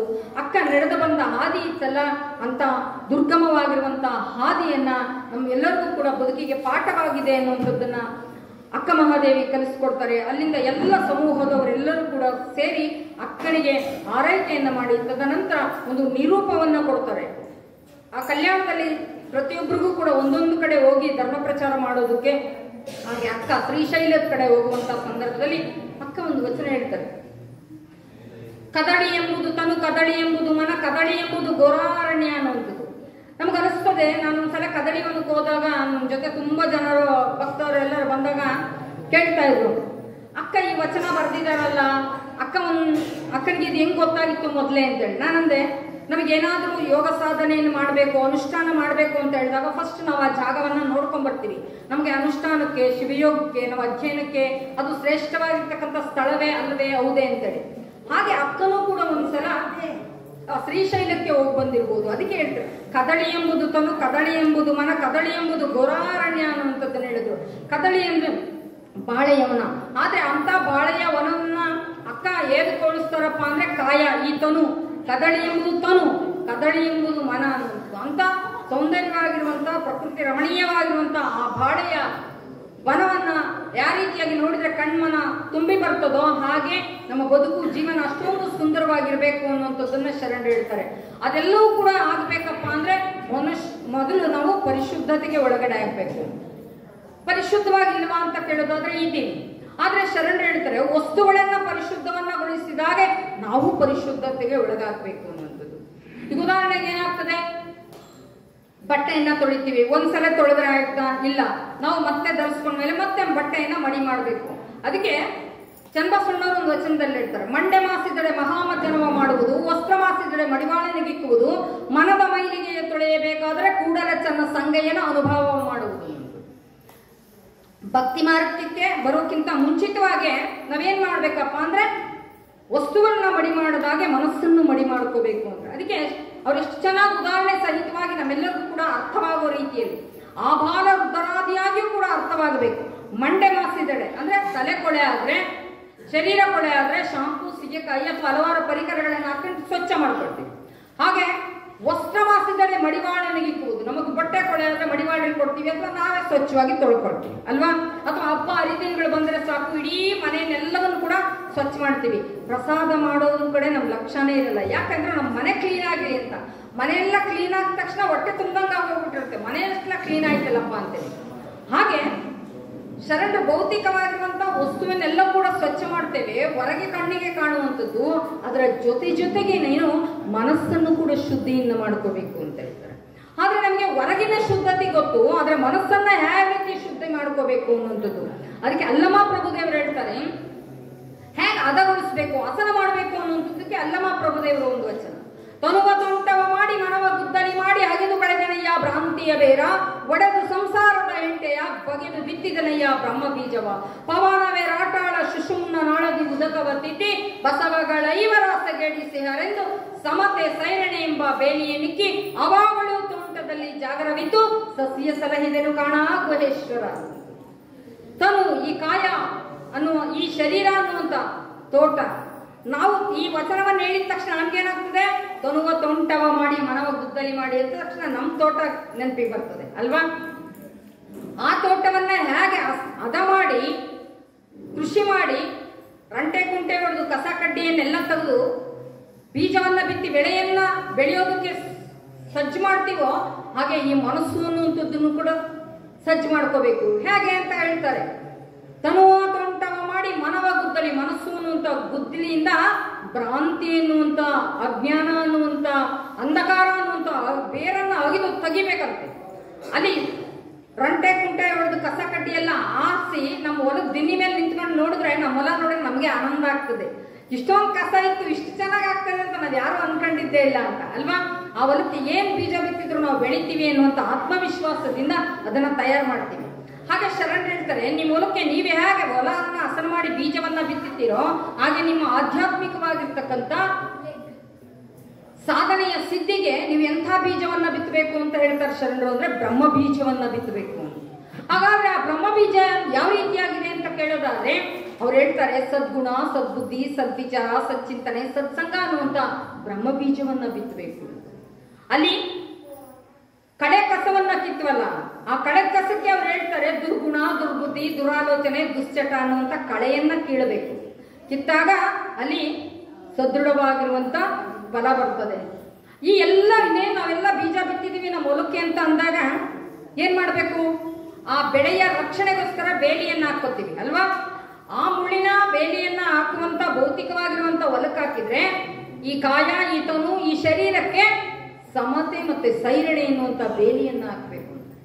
ಈ ಬೇಲಿಯನ್ನು ಹಾಕಿದ್ರೂ ಕೂಡ ಇನ್ನು ರಕ್ಷಣೆ ಆಗ್ತಾ ಇಲ್ಲ. ಹೇಗಪ್ಪ ಅಂದ್ರೆ ಪಶುಗಳು, ಪಕ್ಷಿ, ಪ್ರಾಣಿಗಳಿಂದ ನಾವು ರಕ್ಷಣೆಯನ್ನ ಪಡಿಬೇಕು.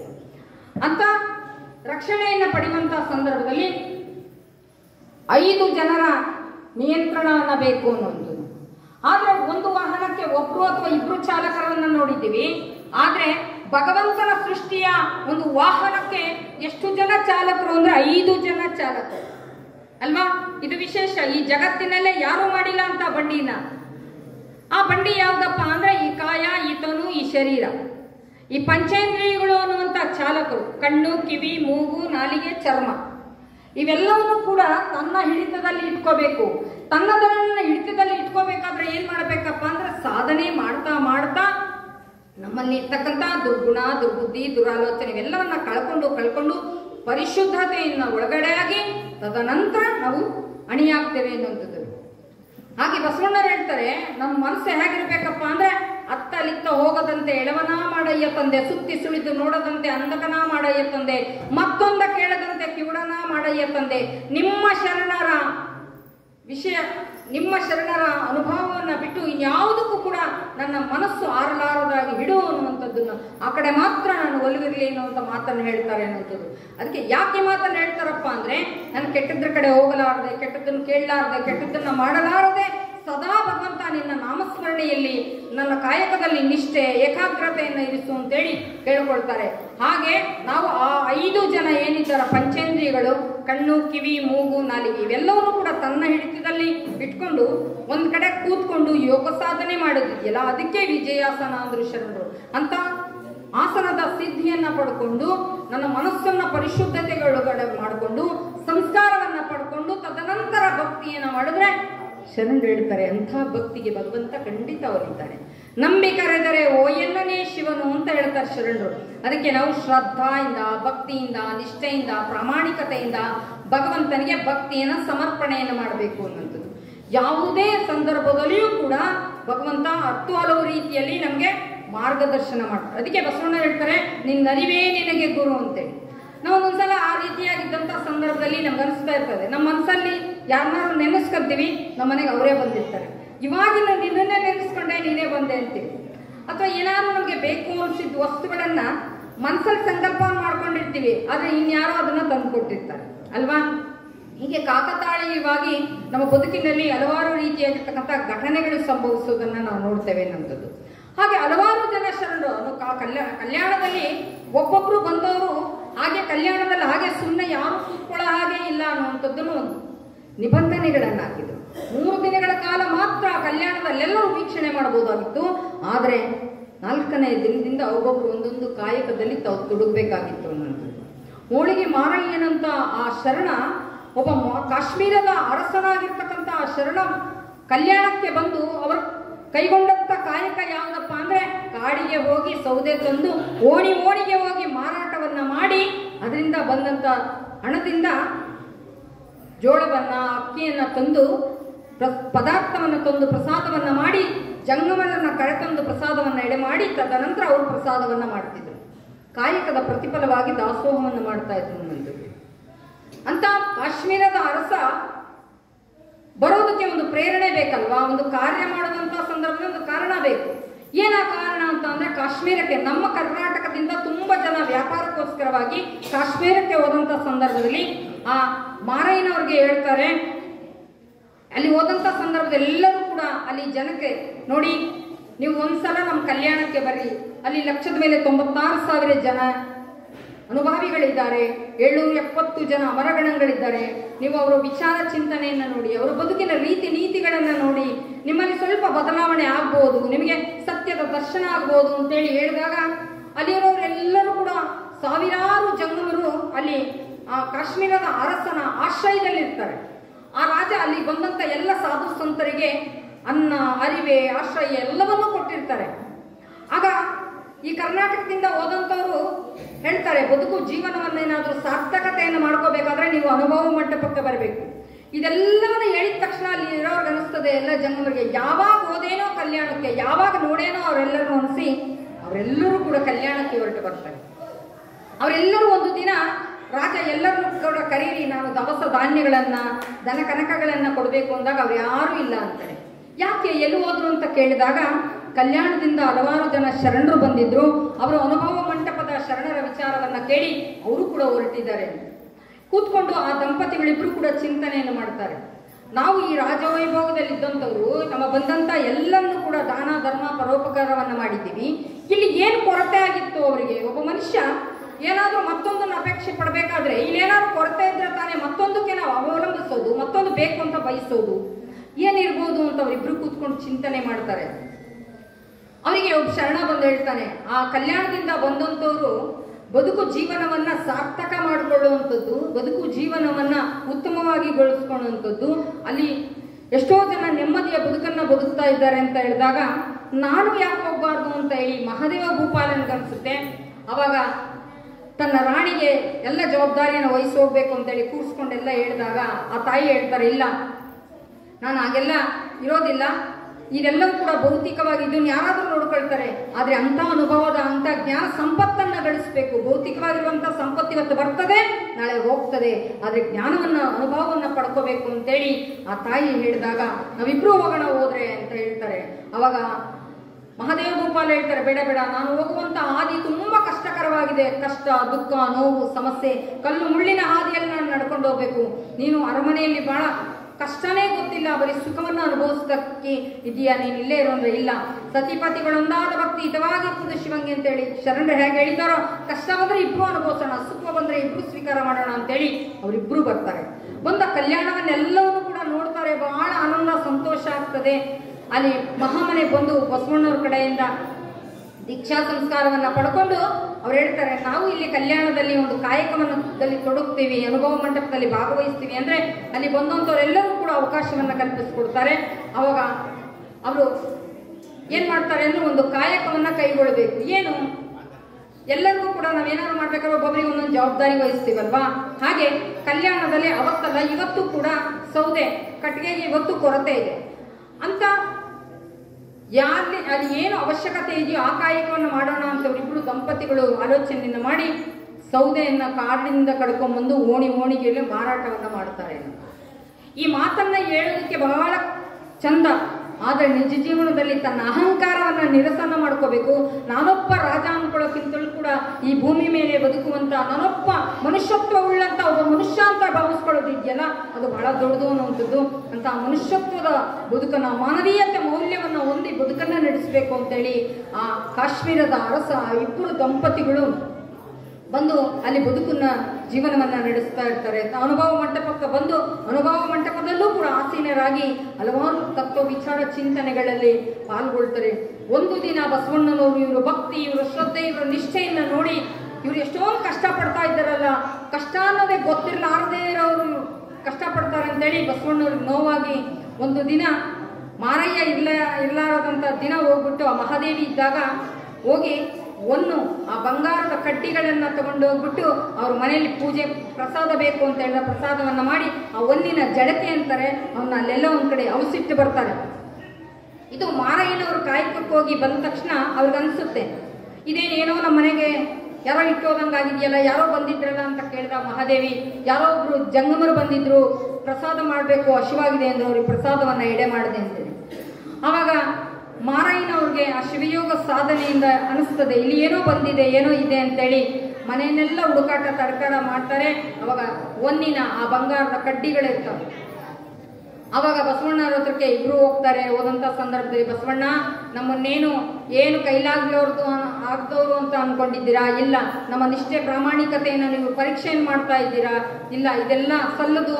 ನಾವು ಕಷ್ಟಪಟ್ಟು ದುಡಿದು ಸಂಪಾದನೆಯನ್ನು ಮಾಡಿದ್ರಲ್ಲೇ ನಾವು ದಾಸೋಹವನ್ನು ಮಾಡ್ತೀವಿ, ಅದರಲ್ಲೇ ಸಂತೃಪ್ತಿಯನ್ನು ಕಾಣ್ತೀವಿ ಎಂದು ಎಲ್ಲ ಇಡೀ ಮಹಾಮನೆಯ ಎಲ್ಲ ಶರಣ ಸಮೂಹವನ್ನು ಕರೆದು ಎಲ್ಲರಿಗೂ ಕೂಡ ದಾಸೋಹವನ್ನು ಮಾಡಿ ಆ ಒಂದಿನ ಜಳಕೆಯನ್ನ ಎಲ್ಲರಿಗೂ ಕತ್ತರಿಸಿ ದಾಸೋಹಕ್ಕೆ ಬಂದಂಥವ್ರು ಎಲ್ಲರಿಗೂ ಕೂಡ ಅವ್ರಿಗೆ ಎಡೆ ಮಾಡ್ತಾರೆ ಅಂತ ಹೇಳಿ ಬರ್ತದೆ ಅನ್ನುವಂಥದ್ದು. ಅಂದ್ರೆ ಅಷ್ಟೊಂದು ಕಾಯಕ ನಿಷ್ಠೆ ಎನ್ನುವಂಥದ್ದು ಶರಣರಲ್ಲಿತ್ತು ಅನ್ನುವಂಥದ್ದು. ಹಾಗಾದ್ರೆ ಎಷ್ಟೋ ಜನ ಶರಣೆಯರನ್ನ ನೀವು ನೋಡ್ಬೇಕು ಅನ್ನುವಂಥದ್ದು. ಸತ್ಯಕ್ಕ ಅನ್ನುವಂಥ ಒಬ್ಬ ಶರಣೆ ಆಕೆ ಕೈಗೊಂಡಿರುವಂತ ಕಾಯಕ ಏನಪ್ಪಾ ಅಂದ್ರೆ ಕಸ ಗುಡಿಸುವಂಥದ್ದು. ಕಸ ಗುಡಿಸುವಂಥದ್ದು ಅಂದ ತಕ್ಷಣ ನಾವು ಕೀಳಾಗಿ ನೋಡ್ತೀವಿ. ಬರೀ ಕಸವನ್ನಷ್ಟೇ ಹೊಡಿತಾ ಇದ್ದಿಲ್ಲ, ಮನುಷ್ಯನ ಮನಸ್ಸಿನಲ್ಲಿರ್ತಕ್ಕಂಥ ದುರ್ಗುಣ, ದುರ್ಬುದ್ಧಿ, ದುರಾಲೋಚನೆ ಅನ್ನುವಂಥ ಕಸವನ್ನು ಹೊಡೆಯುವಂತ ಕಾಯಕವನ್ನು ಮಾಡ್ತಾ ಇದ್ದಂತ ಒಬ್ಬ ಶಿವಶರಣೆ ಸತ್ಯಕ್ಕ ಅನ್ನೋದು. ಆಕೆಗೆ ಎಷ್ಟೊಂದು ನಿಷ್ಠೆ ಪ್ರಾಮಾಣಿಕತೆ ಇತ್ತಪ್ಪ ಅಂತ ಅನ್ನೋದಾದ್ರೆ ಆಕೆ ಹೇಳ್ತಾರೆ ಪೂಜೆ ಅನ್ನೋದು ಹೆಂಗಿರ್ಬೇಕು ಅನ್ನೋದು. ಅವ್ರು ಹೇಳ್ತಾರೆ ಅರ್ಚನೆ ಪೂಜನೆ ನೇಮವಲ್ಲ, ಧೂಪ ದೀಪಾರತಿ ನೇಮವಲ್ಲ, ಪರದನ ಪರಸ್ತ್ರೀ ಪರದೈವಗಳಿಗೆ ಎರಗದೆ ಪುನೇ ನೋಡ ಇವು ಕಾಣಿರಣ್ಣ ನಿತ್ಯ ನೇಮ ಅಂತೇಳಿ ಆಕೆ ಎಂಥ ವಚನಗಳನ್ನ ಬರೆಯುವಂಥದ್ದನ್ನು ನಾವು ಕಾಣ್ತೇವೆ. ಹಲವಾರು ರೀತಿಯಾಗಿರ್ತಕ್ಕಂಥ ಶರಣರನ್ನ ನೋಡ್ತೀವಿ. ಗೊಂತಾದೇವಿ ಅಂತ ಹೇಳಿದ್ನಲ್ಲ, ಆ ತಾಯಿ ಅಷ್ಟೇ ಅರಿವೇ ಬಿಡಾಡಿ ಮರವೇ ಬಿಡಾಡಿ ಅರಿವರಿತು ಕುರುವಿಲ್ಲದಾತ ನೀನೇ ಬಿಡಾಡಿ ಅನ್ನೋದು. ಅಂದ್ರೆ ಭಗವಂತನಿಗೆ ಯಾವುದೇ ಬಂಧನ ಇಲ್ಲ, ನಿರ್ಭೀತಿಯಿಂದ ಇರುವಂತವನು ಭಗವಂತ ಅನ್ನುವಂಥದ್ದು, ಎಲ್ಲ ಕಡೆ ಇದ್ದಾನೆ ಅನ್ನುವಂಥದ್ದು, ಅದನ್ನು ಕೂಡ ವ್ಯಕ್ತಪಡಿಸ್ತಾರೆ ಅನ್ನುವಂಥದ್ದನ್ನ ನಾವು ಕಾಣ್ತೇವೆ ಅನ್ನೋದು. ಅಂದ್ರೆ ಅವರ ನಿಲುವು ಏನಾಗಿತ್ತು, ಅವರ ಭಕ್ತಿ ಎಷ್ಟು ಗಟ್ಟಿಗೊಂಡಿತ್ತು, ಅವರ ನಿಲುವು ಹೇಗಿತ್ತು ಅನ್ನುವಂಥದ್ದಕ್ಕೆ ಹಲವಾರು ಶರಣರ ನಿದರ್ಶನವನ್ನ ನೋಡ್ಬೋದು ಅನ್ನುವಂಥದ್ದು. ಆದ್ರೆ ಭಕ್ತಿಯನ್ನ ಹೆಂಗ್ ಮಾಡ್ಬೇಕು ಅನ್ನೋಂಥದ್ದು ಕಲಿಸಿಕೊಟ್ಟಂತವ್ರು ಅಜಗಣ್ಣ ಮತ್ತೆ ಮುಕ್ತಾಯಕ್ಕ ಅನ್ನೋದು. ಈ ಜಗತ್ತಿನಲ್ಲಿ ಅಣ್ಣ ತಂಗಿ ಹೆಂಗಿರಬೇಕು ಅನ್ನುವಂಥದ್ದನ್ನ ತೋರಿಸ್ಕೊಟ್ಟಂತವ್ರು ಅಜಗಣ್ಣ ಮುಕ್ತಾಯಕ್ಕ ಅನ್ನೋದು. ಅವರಿಬ್ರು ಕೂಡ ಕೃಷಿ ಕಾಯಕವನ್ನ ಮಾಡ್ತಾರೆ, ವ್ಯವಸಾಯವನ್ನ ಮಾಡ್ತಾ ಇರ್ತಾರೆ. ಅಜಗಣ್ಣನ ಒಂದು ವಿಶೇಷ ಏನಪ್ಪಾ ಅಂದ್ರೆ ಒಕ್ಕಲ್ತನ ಮಾಡುವಂಥದ್ದು. ಒಂದು ದಿನ ತನ್ನ ಅಣ್ಣ ತಂಗಿ ಇಬ್ರು ಕೂಡ ತನ್ನ ಪಾಲಿನ ಕರ್ತವ್ಯವನ್ನ ಕಾಯಕವನ್ನ ಮಾಡಿ ಕೂತ್ಕೊಂಡು ಆಧ್ಯಾತ್ಮಿಕವಾಗಿ ಚಿಂತನೆ ಚರ್ಚೆಯನ್ನ ಮಾಡ್ತಾ ಇರ್ತಾರೆ.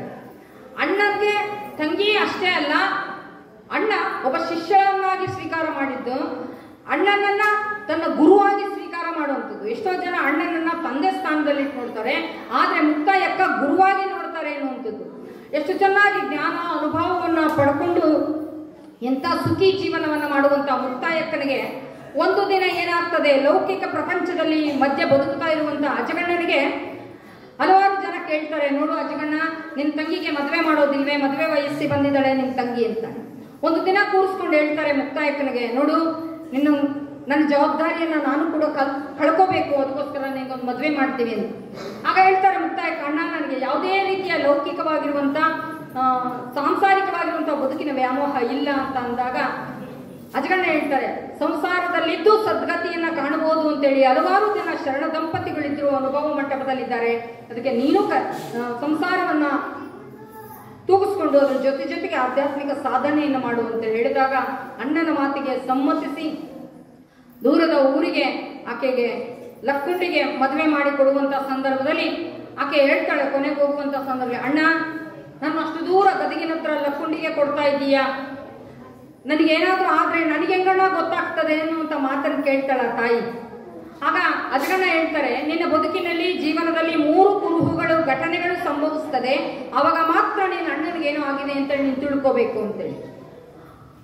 ಏನಿರ್ಬೋದು ಅಂತೇಳಿ ಆ ಮುಕ್ತಾಯಕ್ಕ ಕುತೂಹಲದಿಂದ ಕೇಳಿದಾಗ ಅಣ್ಣ ಹೇಳ್ತಾರೆ, ನೀನು ಉಟ್ಟಂತ ಸೀರೆಯ ನರಿಗೆ ಬಿಚ್ಚಿ ಹೋಗ್ತದೆ, ಕಟ್ಟಿರುವಂತ ಮುಡಿ ಬಿಚ್ಚಿ ಹೋಗ್ತದೆ, ನೀನು ಕಡಿಯುವಂತ ಮೊಸರು ಕಲ್ಲಾಗ್ತದೆ, ಆವಾಗ ನಿನ್ನ ಅಣ್ಣನಿಗೇನೋ ಆಗಿದೆ, ಅವಸಾನದ ಸ್ಥಿತಿ ಬಂದಿದೆ ಅಂತೇಳಿ ನೀನು ತಿಳ್ಕೋಬೇಕು ಅಂತ ಹೇಳಿದಾಗ ಆ ತಾಯಿ ಮದುವೆ ಮಾಡಿಕೊಂಡು ತನ್ನ ಗಂಡನ ಮನೆಗೆ ಹೋದಾಗಿನಿಂದ ಹಿಡಿದು ಪ್ರತಿನಿತ್ಯವೂ ಕೂಡ ತನ್ನ ಬದುಕಿನ ಕಾಯಕವನ್ನು ಮಾಡ್ತಾ ಎಚ್ಚರಿಕೆಯಿಂದ ನರಿಗೆಯನ್ನ ಹಾಕೊಳ್ಳುವುದು, ಎಚ್ಚರಿಕೆಯಿಂದ ಮುಡಿಯನ್ನ ಕಟ್ಟುವಂಥದ್ದು, ಕಡಿಯುವಂತ ಮೊಸರನ್ನ ಬಹಳ ಏಕಾಗ್ರತೆಯಿಂದ ತದೇಕ ಚಿತ್ತದಿಂದ ನೋಡ್ತಾ ಕಡಿತಾ ಇರುವಂಥದ್ದು, ಪ್ರತಿನಿತ್ಯ ಹೀಗೆ ನಡ್ಕೊಂಡು ಹೋಗ್ತದೆ. ಒಂದು ದಿನ ಈ ಘಟನೆಗಳು ಸಂಭವಿಸಿದಂತ ದಿನ ತಕ್ಷಣ ಮುಕ್ತಾಯಕ್ಕನ ಬದುಕಿನಲ್ಲಿ ಅಲ್ಲೋಲ ಕಲ್ಲೋಲ ಸೃಷ್ಟಿಯಾಗಿ ಓಡೋಡಿ ಬರ್ತಾರೆ. ಒಂದು ತನ್ನ ಅಣ್ಣನಿಗೆ ಆದಂತ ಘಟನೆಗಳನ್ನ ಕೇಳಿದಾಗ ಅಲ್ಲಿ ಏನಾಗಿರ್ತದೆ ಅಂತ ಅಂದ್ರೆ, ಅಜಗಣ್ಣ ಪ್ರತಿನಿತ್ಯವೂ ಕೂಡ ಕೃಷಿ ಕಾಯಕವನ್ನು ಮಾಡುವಂತ ಸಂದರ್ಭದಲ್ಲಿ ನೀವೆಲ್ಲರೂ ಕೂಡ ನೋಡಿರ್ಬೋದು, ಹೊಲದಲ್ಲಿ ಮಂಚಿಗೆ ಅಂತ ಹಾಕ್ತಾರೆ, ನಮ್ಮ ಬೆಳೆಗಿಂತ ಎತ್ತರವಾಗಿ ಒಂದು ಮಂಟಪ ತರ ಹಾಕಿ ಅದ್ರ ಮೇಲೆ ಕೂತ್ಕೊಳ್ಳುವಂಥದ್ದು. ಪ್ರತಿನಿತ್ಯ ತನ್ನ ತಂಗಿಯನ್ನ ಮದುವೆ ಮಾಡಿ ಕಳಿಸಿದ್ಮೇಲೆ ಅಣ್ಣ ಹೊಲದಲ್ಲೇ ಹೋಗ್ಬಿಟ್ಟು ಮಂಚಿಗೆ ಮೇಲೆ ಕೂತ್ಕೊಂಡು ಸದಾ ಭಗವಂತನ ನಾಮಸ್ಮರಣೆಯನ್ನು ಮಾಡೋದು, ವಚನಗಳನ್ನ ಹಾಡೋದು, ಹೀಗೆ ತನ್ನ ದಿನನಿತ್ಯದ ಕಾಯಕವನ್ನು ಮಾಡುವಂತ ಸಂದರ್ಭದಲ್ಲಿ ಒಂದು ದಿನ ಏನಾಗ್ತದೆ, ಆ ಮಂಚಿಗೆ ಮೇಲೆ ಆ ಬೆಳದಿಂಗಳ ಬೆಳಕಿನಲ್ಲಿ ಕೂತ್ಕೊಂಡು ಆತ ಓಂ ನಮಃ ಶಿವಾಯ ಓಂ ನಮಃ ಶಿವಾಯ ಅಂತ ಮಂತ್ರ ಪಠಣ ಮಾಡ್ತಾರೆ. ಹೇಗೆ ಮಂತ್ರ ಸಿದ್ಧಿಯನ್ನ ಪಡ್ಕೊಂಡಿದ್ರು ಅಂದ್ರೆ, ಆತನ ಕಾಯವನ್ನ ತನುವನ್ನ ಸ್ಪರ್ಶ ಮಾಡಿದ್ರೆ ಸಾಕು, ಏಕದಾರಿ ಒಳಗೆ ಓಂ ಅಂತ ಹೇಳಿ ಹೇಗೆ ರೀತಿ ಶಬ್ದ ಹೊರಹೊಮ್ತಿತ್ತು ಹಾಗೆ ಆತನ ಕಾಯದಲ್ಲೂ ಓಂ ನಮಃ ಶಿವಾಯ ಅನ್ನುವಂತ ಶಬ್ದ ಹೊರಹೊಮ್ತಾ ಇತ್ತು. ಅಂದ್ರೆ ಕಾಯವನ್ನೇ ಮಂತ್ರ ಕಾಯವನ್ನ ಮಾಡ್ಕೊಂಡಿದ್ದಂತ ಅಜಗಣ್ಣ ಕೇಳ್ತಾರೆ, ಯಾಕೆ ನಮ್ಮ ಅಣ್ಣನಿಗೆ ಏನಾಯ್ತು ಅಂತ ಕೇಳಿದಾಗ, ಒಂದು ದಿನ ಆ ಮಂಚಿಗೆ ಮೇಲೆ ಕುತ್ಕೊಂಡು ಜೋರಾಗಿ ಓಂ ನಮಃ ಶಿವಾಯ ಅಂತ ಮಂತ್ರ ಪಠಣ ಮಾಡುವಂತ ಸಂದರ್ಭದಲ್ಲಿ ಒಂದು ಸರ್ಪ ತನ್ನ ಪಣಾಮಣಿಯನ್ನ ತೆಗೆದು ಇಟ್ಟು ಆ ಬೆಳಕಿನಲ್ಲಿ ಆಹಾರವನ್ನು ಹುಡುಕ್ತಾ ಇತ್ತು. ಹುಡುಕುವಂತ ಸಂದರ್ಭದಲ್ಲಿ ಈತ ಓಂ ನಮಃ ಶಿವಾಯ ಅಂತ ಹೇಳುವಂತ ಶಬ್ದಕ್ಕೆ ಇಲ್ಲಿ ಯಾರೋ ಇದ್ದಾರೆ ಅನ್ಕೊಂಡು ಆ ಸರ್ಪ ಆ ಪಣಾಮಣಿಯನ್ನ ತನ್ನ ಬಾಯಲ್ಲಿ ಇಟ್ಕೊಂಡು ಸರಿದು ಹೋಗ್ಬಿಡ್ತದೆ. ಅವಾಗ ಅಜಗಣ್ಣನಿಗೆ ಅನ್ಸುತ್ತೆ, ಎಂತ ಕೆಲಸ ಆಯ್ತು, ಇವತ್ತು ನಾನು ಮಂತ್ರೋಚ್ಚಾರಣೆ ಮಾಡುವಂತ ಸಂದರ್ಭದಲ್ಲಿ ಅದಕ್ಕೆ ಆಹಾರವನ್ನ ಹುಡುಕೋದಕ್ಕೆ ಬಂದಂಥದ್ದು, ಇವತ್ತು ಆಹಾರ ಸಿಗ್ಲಾರ್ದಂಗೆ ಆಯ್ತಲ್ಲ ಅಂತೇಳಿ ಅವತ್ತಿನಿಂದ ಮೌನವನ್ನ ತಾಳ್ತಾರೆ. ಎಂತ ಸಂದರ್ಭ ಬಂದು ಕೂಡ ಮಾತೇ ಆಡೋದಿಲ್ಲ. ಆ ಮಾತಾಡ್ಲಾರ್ದ ಇದ್ದದಕ್ಕೆ ಊರಲ್ಲಿ ಏನ್ ಮಾಡ್ತಾರಪ್ಪ ಅಂದ್ರೆ ದುರುಪಯೋಗ ಪಡಿಸ್ಕೊಳ್ತಾರೆ. ನೀನು ಆ ಕೆಲ್ಸಕ್ಕೆ ಬಾ, ಈ ಕೆಲ್ಸಕ್ಕೆ ಬಾ, ಅದು ಮಾಡು, ಇದು ಮಾಡು, ಎಲ್ಲ ಕಾಯಕವನ್ನು ಮಾಡಿಸ್ಕೊಳ್ತಾರೆ. ಮಾಡುವಂತ ಸಂದರ್ಭದಲ್ಲಿ ಅಜಗಣ್ಣ ಏನ್ ಮಾಡ್ತಾರಪ್ಪ ಅಂದ್ರೆ, ಯಾರು ಏನ್ ಕೆಲಸ ಹೇಳಿದ್ರು ಎಲ್ಲ ಮಾಡ್ತಾ ಇದ್ರು. ಯಾಕೆ ಅಂದ್ರೆ ಮಾಡುವಂತ ಕಾಯಕ, ಮಾಡುವಂತ ಸೇವೆ ಎಲ್ಲವೂ ಕೂಡ ಭಗವಂತನ ಪೂಜೆ ಅಂತ ಹೇಳಿ ಭಾವಿಸಿರ್ತಾರೆ. ಹಾಗೆ ಎಲ್ಲ ಕಾಯಕವನ್ನ ಮಾಡ್ತಾ ಒಂದು ದಿನ ಏನಾಗ್ತದೆ ಅಂದ್ರೆ, ಹಿಂದೆಲ್ಲ ಬಾಗಿಲು ಬಹಳ ಚಿಕ್ಕದಿರ್ತಾ ಇತ್ತು ಅಲ್ವಾ, ನಾವೆಲ್ಲ ಬಗ್ಗಿ ಹೋಗ್ತಾ ಇದ್ವಿ. ಏನಿರ್ತಾ ಇತ್ತು, ಬಾಗಿ ನಡೆದವನ ಬಾಳೆಲ್ಲ ಬಂಗಾರ ಅಂತ ಹೇಳಿ ಬಾಗಿ ಹೋಗ್ತಾ ಇದ್ವಿ ಅಂತ ಅಜಗಣ್ಣನವರ ಮನೆಯ ಆ ಬಾಗಿಲಿಗೆ ತನ್ನ ಹಣೆ ಬೆಳೆದ ತಕ್ಷಣ ಬಾಯಿ ಬಿಟ್ಟು ಓಂ ನಮಃ ಶಿವಾಯ ಅಂತೇಳಿ ಹೇಳ್ತಾರೆ.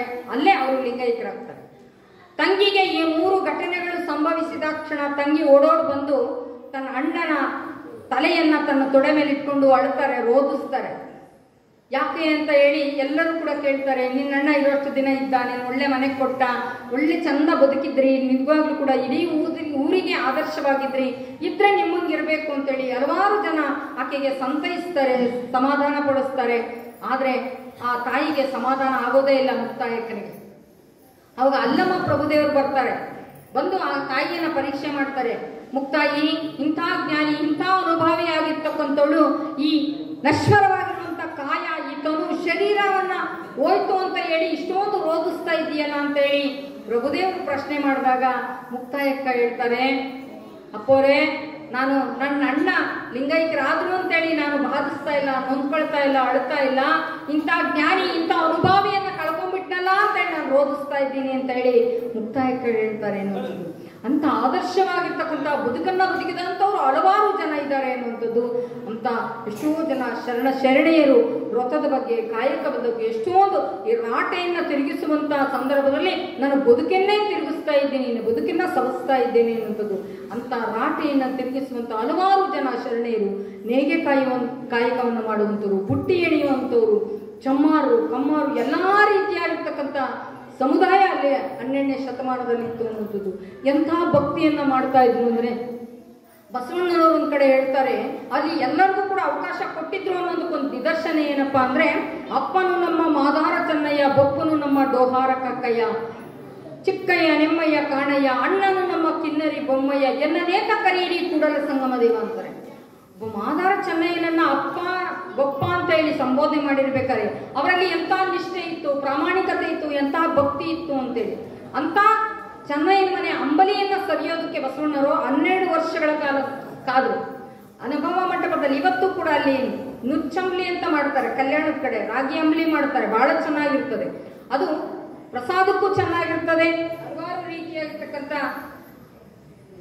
ವೈಜ್ಞಾನಿಕವಾಗಿ ಕಾಯಕ್ಕೆ, ತನುವಿಗೆ, ಶರೀರಕ್ಕೆ ತುಂಬಾ ಒಳ್ಳೆಯದಾಗಿರ್ತದೆ. ಅಂತ ಆರೋಗ್ಯವನ್ನ ಕಾಪಾಡೋದಕ್ಕೆ ಹಲವಾರು ರೀತಿಯಾಗಿರ್ತಕ್ಕಂಥ ಆಹಾರ ಪದ್ಧತಿಯನ್ನ ಮಾಡ್ತಾ ಇದ್ರು ಅನ್ನೋದು.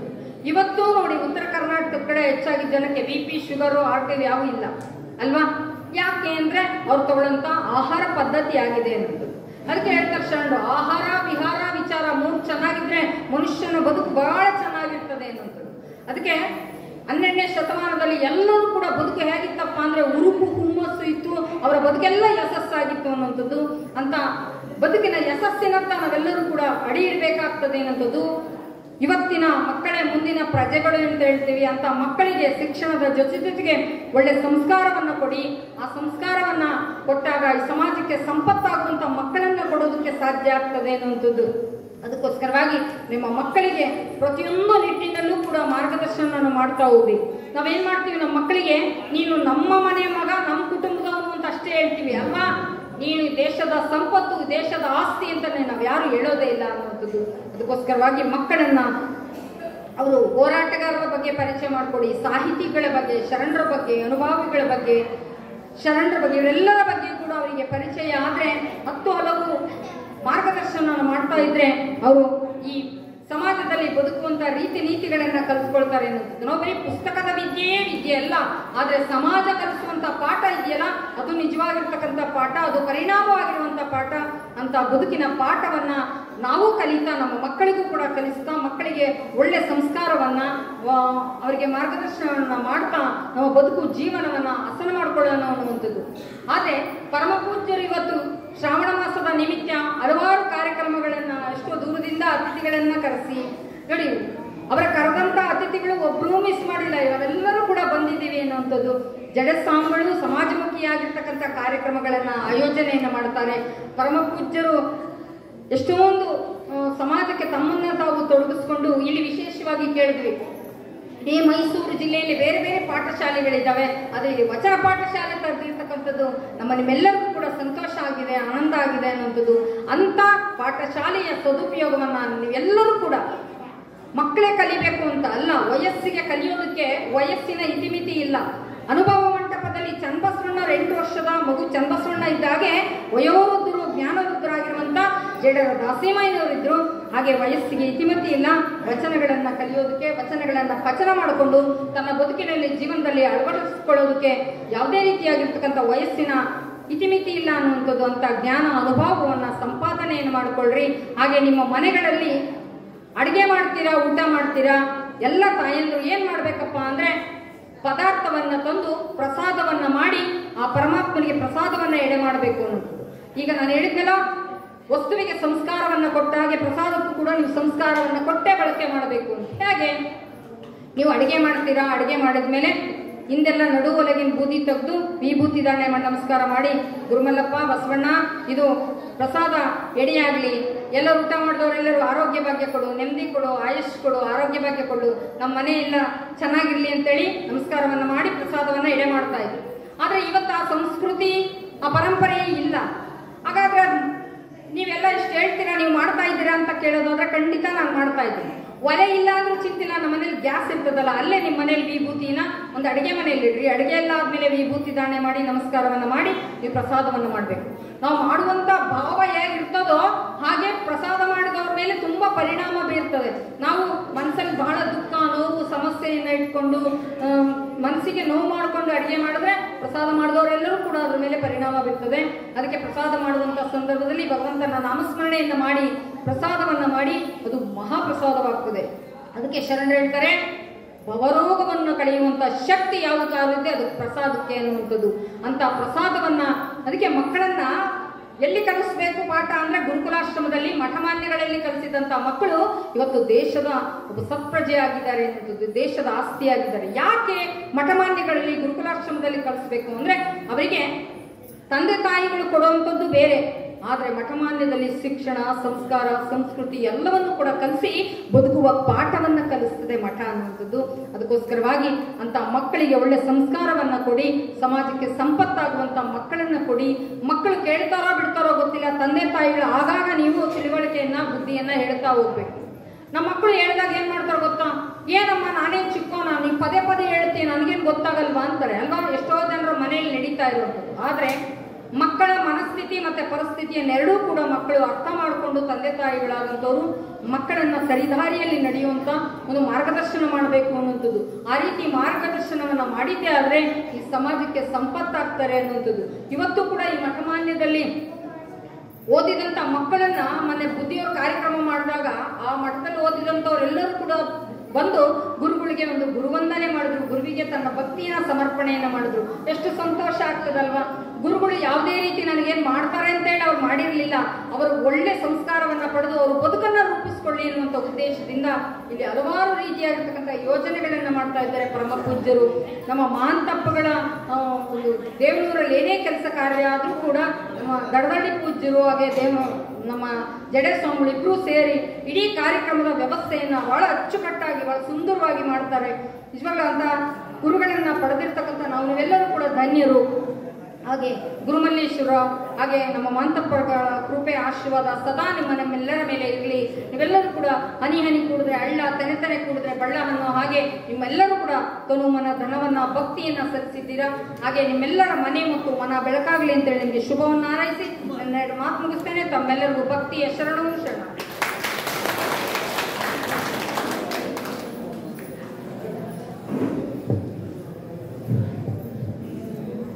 ಶರಣರ ವಿಚಾರಧಾರೆಯಾಗಿ ಬಸವಣ್ಣವರು, ಅದ್ಗಣ್ಣ, ಮುಕ್ತಾಯಕ್ಕ, ಚನ್ನಮಲ್ಲಿಕಾರ್ಜುನ, ಸಿದ್ದರಾಮೇಶ್ವರ, ಅಲ್ಲಮ್ಮ ಪ್ರಭು, ಅಕ್ಕಮಹಾದೇವಿ, ನಂಬಿಯಕ್ಕ, ಇನ್ನು ಮೋಳಿಗೆ ಮಾರಯ್ಯ, ಗುಡಿವಾಳ ಮಾಚಯ್ಯ, ಇನ್ನು ಮುಂತಾದ 20 ಶರಣರ ಬಗ್ಗೆ ಶ್ರೀವಚನ ಪ್ರವಚನವನ್ನು ನೀಡಿದಂಥ ಮಾತೆ ಜಯದೇವಿ ತಾಯಿಯವರಿಗೆ ಶ್ರೀ ಜಡೇಸ್ವಾಮಿಗಳಿಂದ ಗೌರವ ಸಮರ್ಪಣೆ.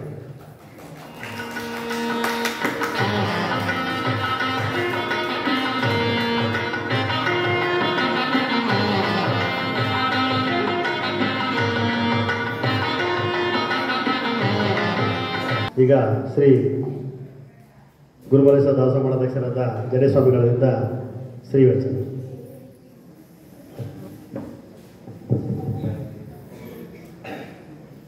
ಈಗಾಗಲೇ ವೇಳೆಯಾಗಿರೋದ್ರಿಂದ ನಾವು ಹೆಚ್ಚಿಗೆ ಮಾತನಾಡದೆ 2ನೇ ದಿವಸದ ಕಾರ್ಯಕ್ರಮದ ಅಂಗವಾಗಿ ಬಸವ ಶರಣರ ಪಾದಗಳಿಗೆ ಪದ್ಮಗಳಿಗೆ ಮನಸ್ಸನ್ನು ಸ್ಮರಿಸುತ್ತಾ ಈಗಾಗಲೇ ವೇಳೆಯಾಗಿರೋದ್ರಿಂದ ಈ ಕಾರ್ಯಕ್ರಮದ 2ನೇ ದಿನದ ದಿವ್ಯ ಸಾನ್ನಿಧ್ಯವನ್ನು ಷಡಕ್ಷರಿ ಮಹಾಸ್ವಾಮಿಗಳು ಶ್ರೀ ಗುರುಮಲ್ಲೇಶ್ವರ ದಾಸೋಹ ಮಠ ಅವರು ವಹಿಸಿದ್ದಾರೆ. ಅವರ ಪಾದ ಪದ್ಮಗಳಿಗೆ ಶರಣಾರ್ಥಿಗಳನ್ನು ಸಮರ್ಪಿಸುತ್ತಾ ಈಗಾಗಲೇ ಎಲ್ಲ ವೇದಿಕೆಯಲ್ಲಿರ್ತಕ್ಕಂಥ ಹರಗು ಚರಮೂರ್ತಿಗಳನ್ನು ಶರಣಾರ್ಥಿಗಳನ್ನು ಸಮರ್ಪಿಸುತ್ತಾ ಈಗಾಗಲೇ ಮಾತಾಜಿಯವರು ಎಲ್ಲ ಶರಣರ ಬಗ್ಗೆ ಸವಿಸ್ತಾರವಾಗಿ ಏನೆಲ್ಲ ಕಷ್ಟಗಳು ಬಂದರೂ ಕೂಡ ನಾವು ಯಾವ ರೀತಿ ಬದುಕಬೇಕು, ಆ ಸಮಸ್ಯೆಗಳನ್ನು ಎದುರಿಸಿ ಯಾವ ರೀತಿ ಹೋಗಬೇಕು ಅಂತಕ್ಕಂಥದ್ದು ಅಕ್ಕಮಹಾದೇವಿ ಹಲವಾರು ಶರಣರ ನಿದರ್ಶನಗಳನ್ನು ಕೊಡ್ತಾ ತಮ್ಮೆಲ್ಲರಿಗೂ ತಿಳಿಸಿದ್ದಾರೆ. ಏನೆಲ್ಲ ಕಷ್ಟಗಳಿದ್ರೂ ಕೂಡ ಕಾಯಕದಲ್ಲಿ ತಮ್ಮ ಮನಸ್ಸನ್ನು ಕೊಟ್ಟು ಆ ಭಗವಂತನಲ್ಲಿ ತನ್ನ ಕಷ್ಟಗಳನ್ನು ನಿವೇದಿಸಿಕೊಂಡು ಹೋದಾಗ ನಮ್ಮ ಸುಖ ಜೀವನ ಸಾಧ್ಯ ಅಂತಕ್ಕಂತಹದ್ದನ್ನು ಹೇಳಿದ್ದಾರೆ. ಈಗ ನಾವು ಹೆಚ್ಚಿಗೆ ಮಾತನಾಡೋಕ್ಕಾಗೋದಿಲ್ಲ. ಆದ್ದರಿಂದ ಇನ್ನೂ ಕೂಡ 2-3 ದಿವಸ ಕಾರ್ಯಕ್ರಮ ಇರೋದರಿಂದ ನಾವು ಆವಾಗ ಮಾತನಾಡೋಣ ಅಂತೇಳಿ ಇವತ್ತಿನ ಪ್ರಸಾದದ ವ್ಯವಸ್ಥೆಯನ್ನು ಎಲ್ಲರೂ ಕೂಡ ಸಹಕರಿಸಿದ್ದಾರೆ ಅಂತ ಹೇಳ್ತಾ DM ನಾಗರಾಜು ಲೇಟ್ ಪೋನ್ ಮಾದಪ್ಪನ ದಂಪತಿ ಚಿಕ್ಕತಾಯಮ್ಮ ಶ್ರೀಕಂಠ ದೇವ್ರಮನೆ ಮಾದಪ್ಪನವ್ರ ಮಗ ಮೇಘಲಟ್ಟಿ ಮಹಾದೇವಪ್ಪ ಪುಟ್ಟಣ್ಣಟ್ಟಿ ಕುಮಾರ ಜೊಲ್ಲಪಟ್ಟಿ ನಾಗರಾಜು ಬಾವೇಟ್ಟಿ ಮಹಾದೇವ ಗುಂಡಪ್ಪ ನಾಗರಾಜಪ್ಪ ನಂಜುಂಡಸ್ವಾಮಿ ಪಶು ಇಲಾಖೆ ದಾಕ್ಷಾಣಿಯವರು ಆಲನ ಗುರುಸ್ವಾಮಿಯವರು ಕೆ ಅಂಕಣ್ಣವರು ಕೊದಲನಂಜಪ್ಪ ನಿಂಗಪ್ಪನವರು ಕೊದಲನಂಜಪ್ಪ ಬಸವರಾಜು ರೇವಣ್ಣ KSRTC DM ಗುರುಮಲ್ಲೇಶ್ ಅವರು JSS ಯಲ್ಲನಂಜಪ್ಪನ ಬಸವಣ್ಣ ದೇವಿರಮ್ಮ ನಂಜುಂಡಸ್ವಾಮಿ ಅವರು ಇವತ್ತಿನ ಪ್ರಸಾದ ಸೇವೆಗೆ ತಾವು ಸಲ್ಲಿಸಿದ್ದಾರೆ. ಅವರೆಲ್ಲರೂ ಕೂಡ ಬಸವಾದ ಶರಣರು ಆಯುಷ್ವಾರವನ್ನು ಕೊಟ್ಟು ಕಾಪಾಡಲಿ ಅಂತ ಹೇಳ್ತಾ ಪೂಜ್ಯ ದರ್ದಳ್ಳಿ ಶ್ರೀಗಳವರು ತಮ್ಮೆಲ್ಲರೂ ಕೊಟ್ಟು ಆಶೀರ್ವಾದವನ್ನು ನೀಡಬೇಕು ಅಂತೇಳಿ ಕೇಳ್ಕೊಳ್ತಾ ಇದ್ದೀನಿ. ಶರಣ ಶುಭೋದಯ.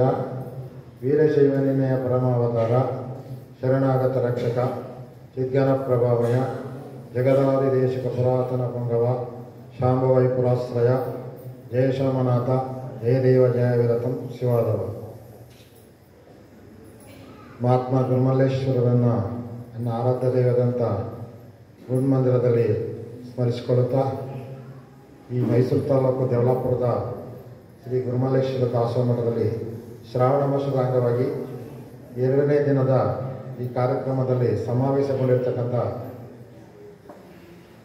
ಈ ಶ್ರೀಮಠದ ಸನ್ಮಠಾಧ್ಯಕ್ಷರಾದಂಥ ಶ್ರೀ ವೀಕ್ಷದ ಜಡಸ್ವಾಮಿಗಳವರೇ ಹಾಗೂ ಪಕ್ಕದ ಗ್ರಾಮದ ಕಿರಾಳ್ ಮಠದ ದಾಸೋಹ ಶ್ರೀಗಳಾದಂಥ ಶ್ರೀ ಚನ್ನಬಸವ ಸ್ವಾಮಿಗಳವರೇ ಹಾಗೂ ಪಕ್ಕದ ಗ್ರಾಮದ 16 ಗ್ರಾಮದವರಾದಂಥ ಪೂಜ್ಯ ಶ್ರೀ ಗುರುಮಲ ದೇವರವರೇ ಹಾಗೂ ಸೊಳ್ಳಾಪುರದ ಪೂಜ್ಯದಂಥ ವೀಕ್ಷದ ಶ್ರೀ ದಾಸೋಹ ಶ್ರೀಗಳವರೇ ಹಾಗೂ ಸಿಂಧುವಳ್ಳಿ ದಾಸೋಹ ಮಠದ ಅಧ್ಯಕ್ಷರಾದಂಥ ಶಿವಕುಮಾರ ದೇವರವರೇ ಹಾಗೂ ನಮ್ಮ ಶ್ರೀಮಠದ ಗುರುಸ್ವಾಮಿಗಳವರೇ ಹಾಗೂ ಇದುವರೆಗೂ ನಿಮಗೆ ಸುದೀರ್ಘವಾಗಿ ಅನೇಕ ಶರಣರ ದಾಸೋಹ ತತ್ವ ಚಿಂತನ ಸಾಮಾಜಿಕ ಧಾರ್ಮಿಕ ಆರ್ಥಿಕವಾಗಿ ಮೌಲ್ಯಗಳನ್ನು ಧರ್ಮದ ಮೌಲ್ಯಗಳನ್ನು ಬಿತ್ತರಿಸಿದಂಥ ಶ್ರೀ ಗುರುಮಲ್ಲೇಶ್ವರ ದಾಸೋಹ ಮಠ ಲಾಲ್ನಹಳ್ಳಿ KR ತಾಲೂಕು ಗ್ರಾಮದ ಅಧ್ಯಕ್ಷರಾದ